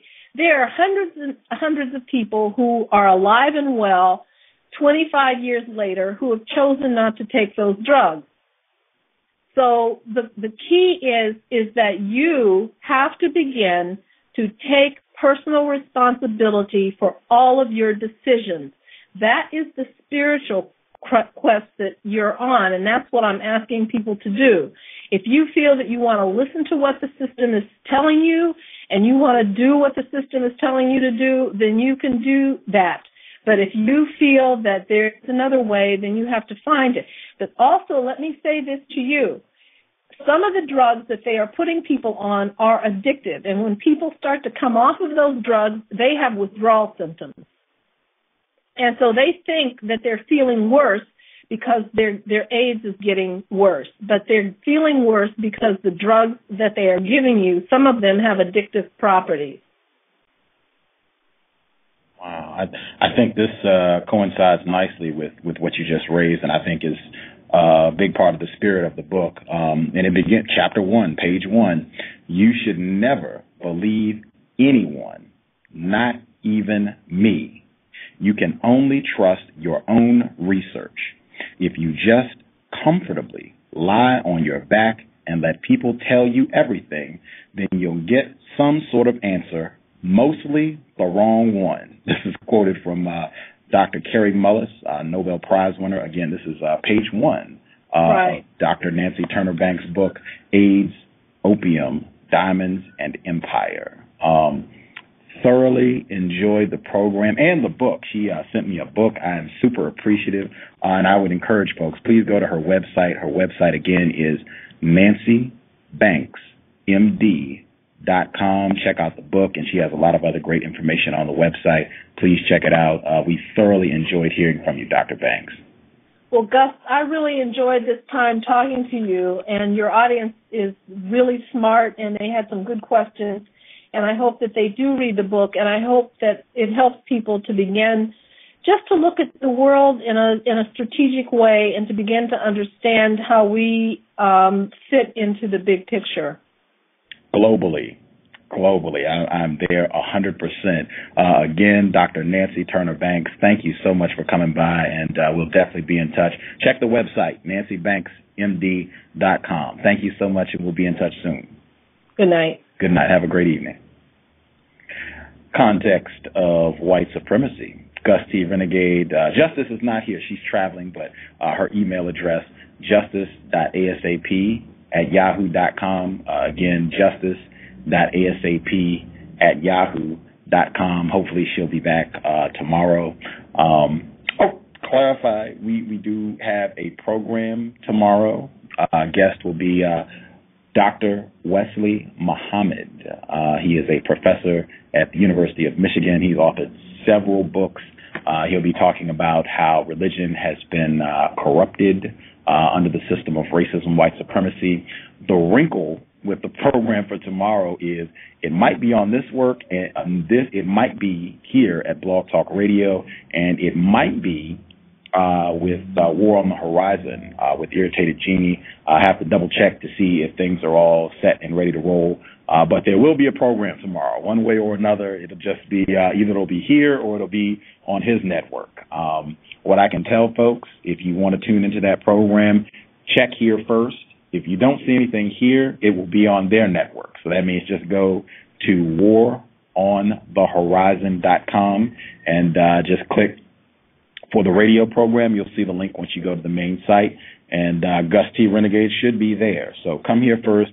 If you don't see anything, go to waronthehorizon.com, and you should be able to hear the program tomorrow. One way or another, Context of White Supremacy with Dr. Wesley Muhammad tomorrow. That would be Tuesday, October 5th. So check us out. You'll just have to be on your toes for where the program is going to air tomorrow.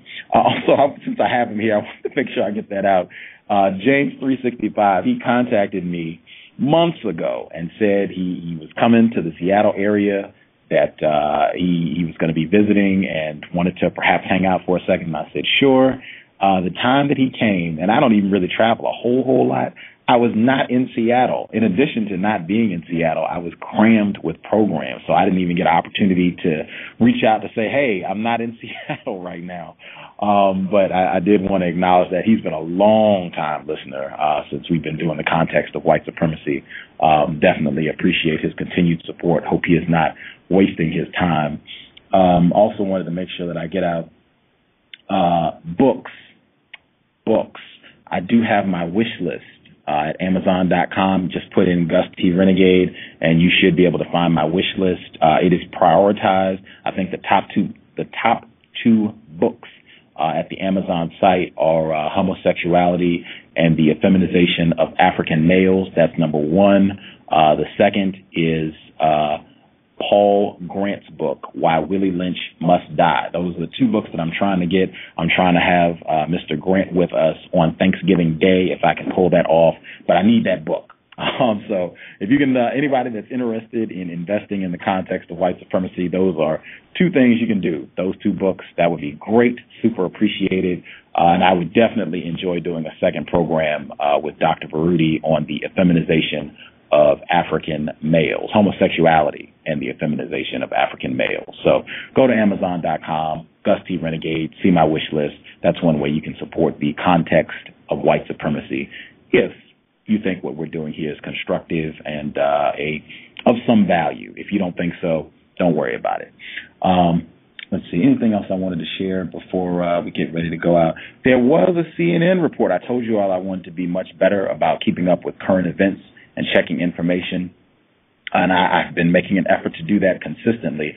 There was a report on not on CNN, this was from the BBC, that was very interesting. I want to pull it up and share that with you all before we get ready to get out of here for today's program. If I can get it on my screen here. Let's see. I thought I bookmarked it. I will see how cool my browser is in pulling up. Yep, got it. Bang. Thank you all for the MacBook Pro. See, I can do a lot more having a great computer. Okay. The article, this is, again, from the BBC. This was from October 1st, 2010.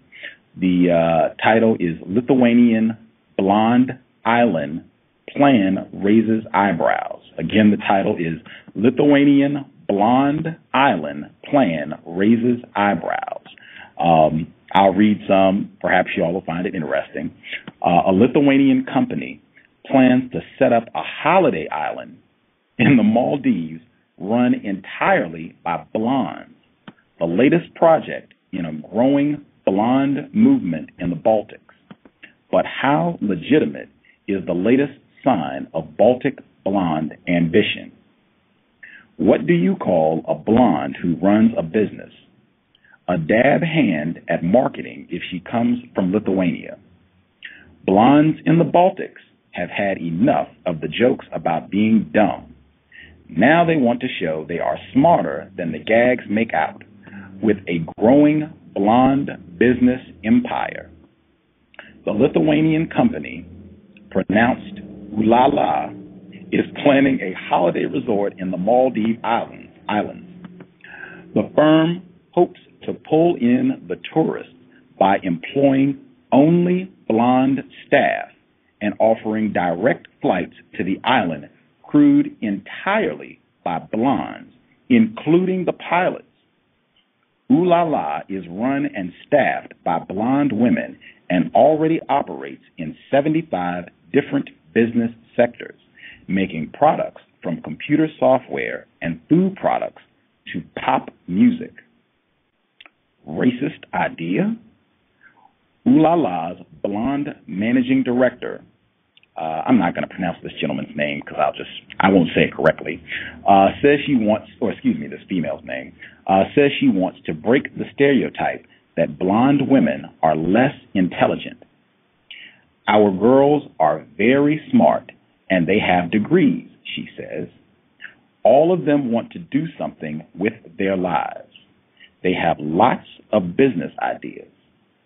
The Island Project was officially unveiled this weekend at a party with blonde dress code in a new nightclub in Vilnius opened by Ulala. But the resort, which is meant to be opened in 2015, has been heavily criticized. When it was announced on the Maldivian News website, Minivan, in September, many readers condemned it as discriminatory by potentially excluding non-white Maldivians. This is racist and should not be allowed in the Maldives, wrote one reader identified as Ablo. Local laws could make things difficult as resorts in the Maldives are required to hire at least 50% local staff. In Lithuania itself, which is a member of the EU, there is the question about whether stipulating blonde hair as a criterion for job applicant contravenes EU employment laws. Would older women with gray hair or men be eligible for a job? ? Selling sex. The same female says that her company does not discriminate and welcomes all applicants, no matter what their gender, age, ethnicity, or hair color. But we find that women with dark hair work here. They are surrounded by all these beautiful blondes, so eventually they end up going blonde too, she says. Other critics call the company's entire marketing strategy sexist. They fear that using cliched sexual images of blondes to sell products simply confirms negative stereotypes. It's clear they are not selling the idea that blondes are clever, says Latvian journalist who is herself a brunette. They are selling the idea that blondes are sexy because sex sells. They have found their unique selling point, which is Baltic women and sex. Stag party culture. And again, this is from the BBC. This is not from some, obscure website, BBC October 1st. All the company's products are advertised using images of sexy blonde women in improbably intellectual stations. An ad for Ulala's own brand of Coca-Cola, Dr. Welsing moment, an ad for Ulala's own brand of Coca-Cola, for example, shows glamorous, high-heeled blonde scientists concocting rather unlikely-looking laboratory experiments to make the drink. Another ad shows a board meeting of blondes who are applying makeup while discussing corporate strategy. When the PR campaign is offensive, whether the PR campaign is offensive or simply cheekily ironic, it does appear to be working. Ulala says it expects to double its annual net profit to $10 million this year and claims that over 80% of Lithuanians recognize the brand. Ulala's growing business is just one sign of a bizarre blonde movement in the Baltics, which describes itself as liberation from stereotypes for blonde women. In May, a 2-day blonde festival was held in the Latvian capital, Riga, to cheer up a country hit hard by economic crisis. The event's organizer, who is the CEO of a business and president of the Latvian Association of Blondes, wow, they have a Latvian Association of Blondes, wow, told the BBC that the annual festival, which includes parties, a concert, and a march of blonde women through Riga, is meant to prove that blondes can be independent and show initiative.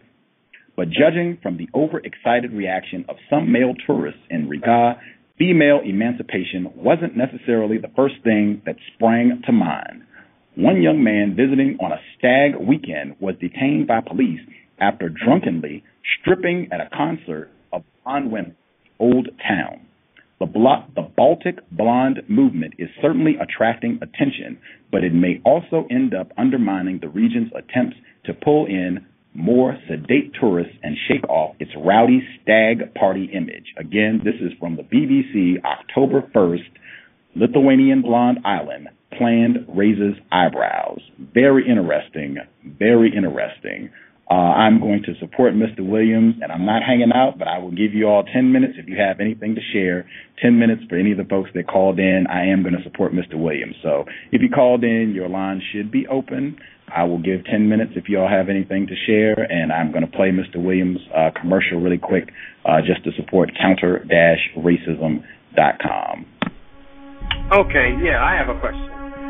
Is racism hurting you? On issues of race, are you unable to speak, think, and act with clarity and confidence? Are you tired of laughing when nothing is funny, smiling when you are not happy, agreeing when you really disagree?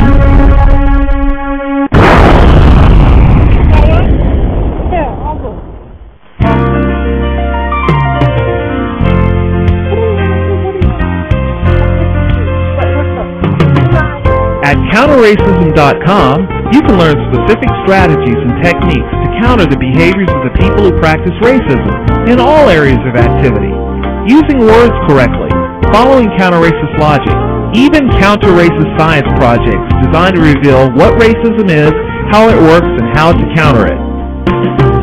The open-source code writing format allows you to pick and choose from a variety of counter-racist suggestions so you can produce the code that works for you. Stop by counterracism.com today and help replace racism with justice. That's counter-racism.com. All righty. Now your 10 minutes begins if you have any questions, comments, anything you would like to get out. 10 minutes. What I was going to ask is the brother that's on this commercial, does he have his own show? The brother on the commercial is Josh Wickett. To my knowledge, he does not have his own show, but he was a guest on Cree's program a couple times. He has called this program before. He's on the Counter-Racism Radio Network. If you listen to their some of the radio programs, he's in that rotation. So I suspect if you listen to Counter-Racism programming, you've probably heard his voice before.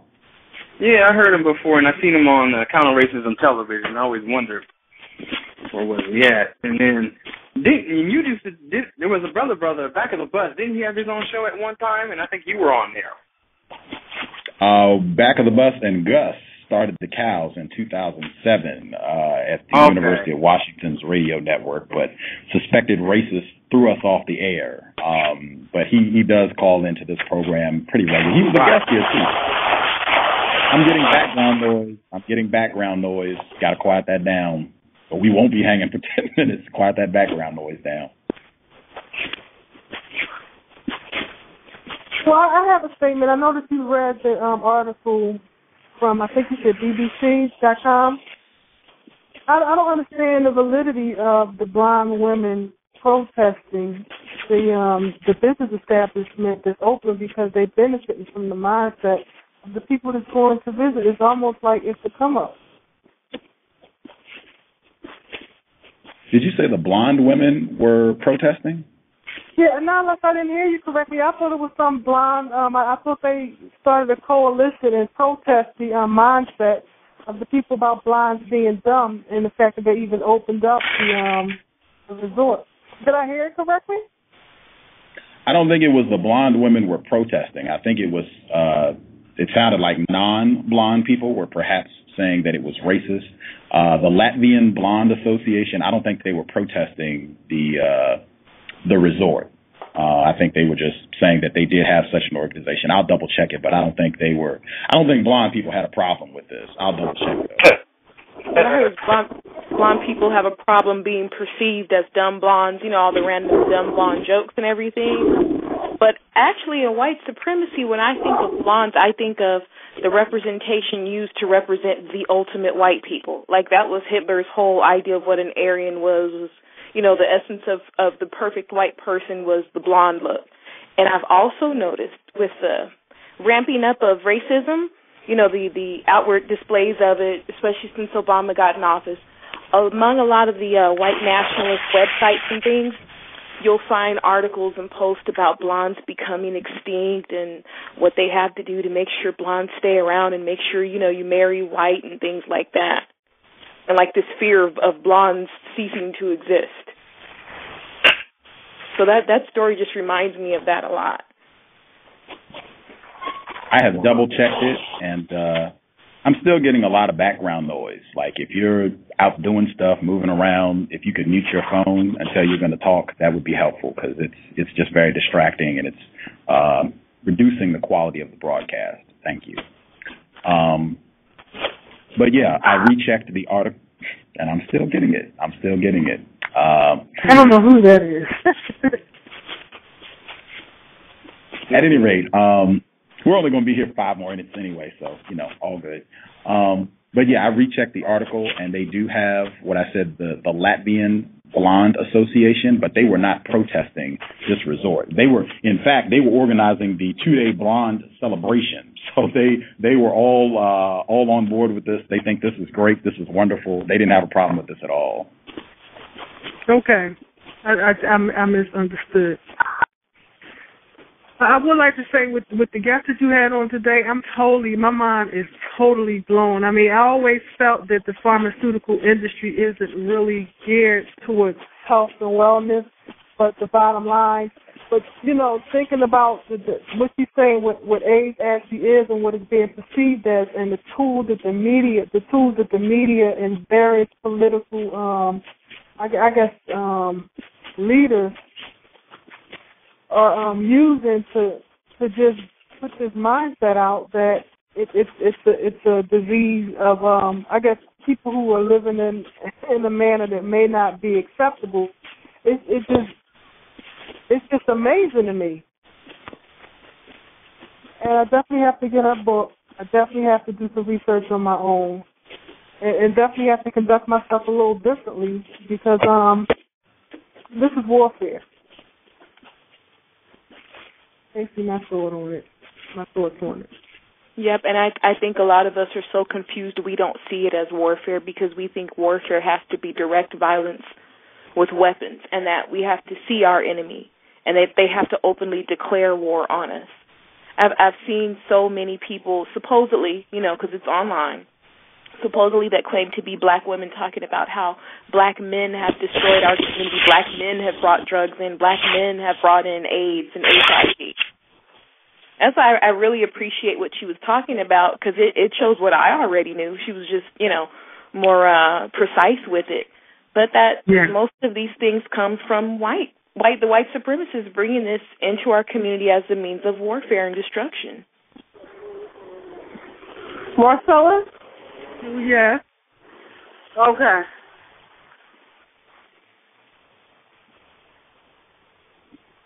Two minutes. Are there any think tanks out there? I mean, I think we're a think tank. We talk. Every time I listen to this show, I'm left with food for thought. I'm able to honestly make sense of the insanity in which I live and try not to be immersed in. But it takes more minds than just mine and a couple of people that I call in with. I was wondering if there's any think tanks, and if you can't mention them now, if you could probably post them on your website. Just think tanks. Because it's going to take a collective mindset to be able to address and combat this. I think the best thing you can do is information you find constructive here, download it, burn it, to give it to friends so they're more informed. And then in your immediate community, you may be able to start groups, of discussing things. But in the meantime, you got to be an army of one and do what you feel is constructive.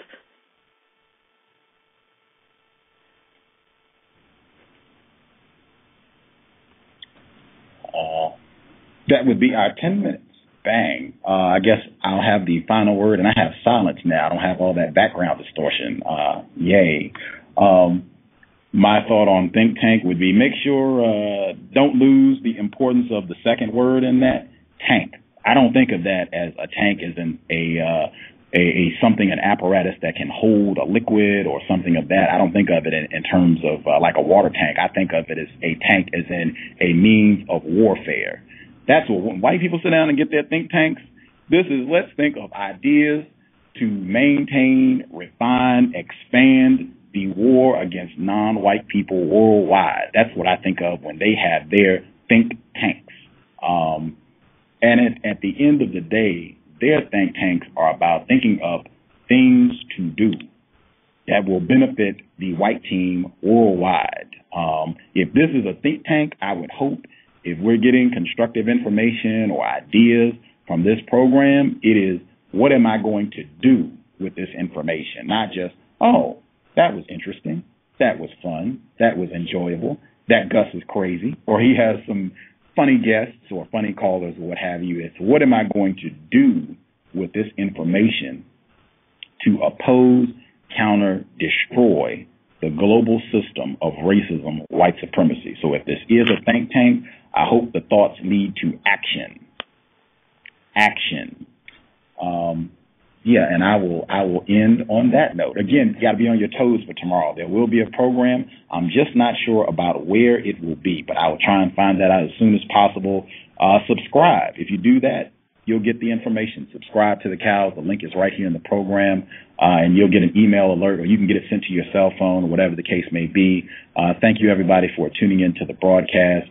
Again, happy birthday, Khadijah. Please support the website. The back of the bus is nonwhitealliance.wordpress.com. nonwhitealliance.wordpress.com. Crees is cree7.wordpress.com. Again, cree7.wordpress.com. And 818 is ebonynewschannel.blogspot.com. And they are all linked on the show page, so you can just look for the titles and click and roll. Our guest, her website again, nancybanksmd.com. You can go get the book and check out other information. I want to thank her again for stopping by and sharing some time on her Monday evening. We will be back tomorrow, Tuesday, October 5th. Dr. Wesley Muhammad. Thank you all so much. Shout out to Justice. Context of white supremacy. We'll be back soon. Replace white supremacy with justice. C.O.W.S. signing out.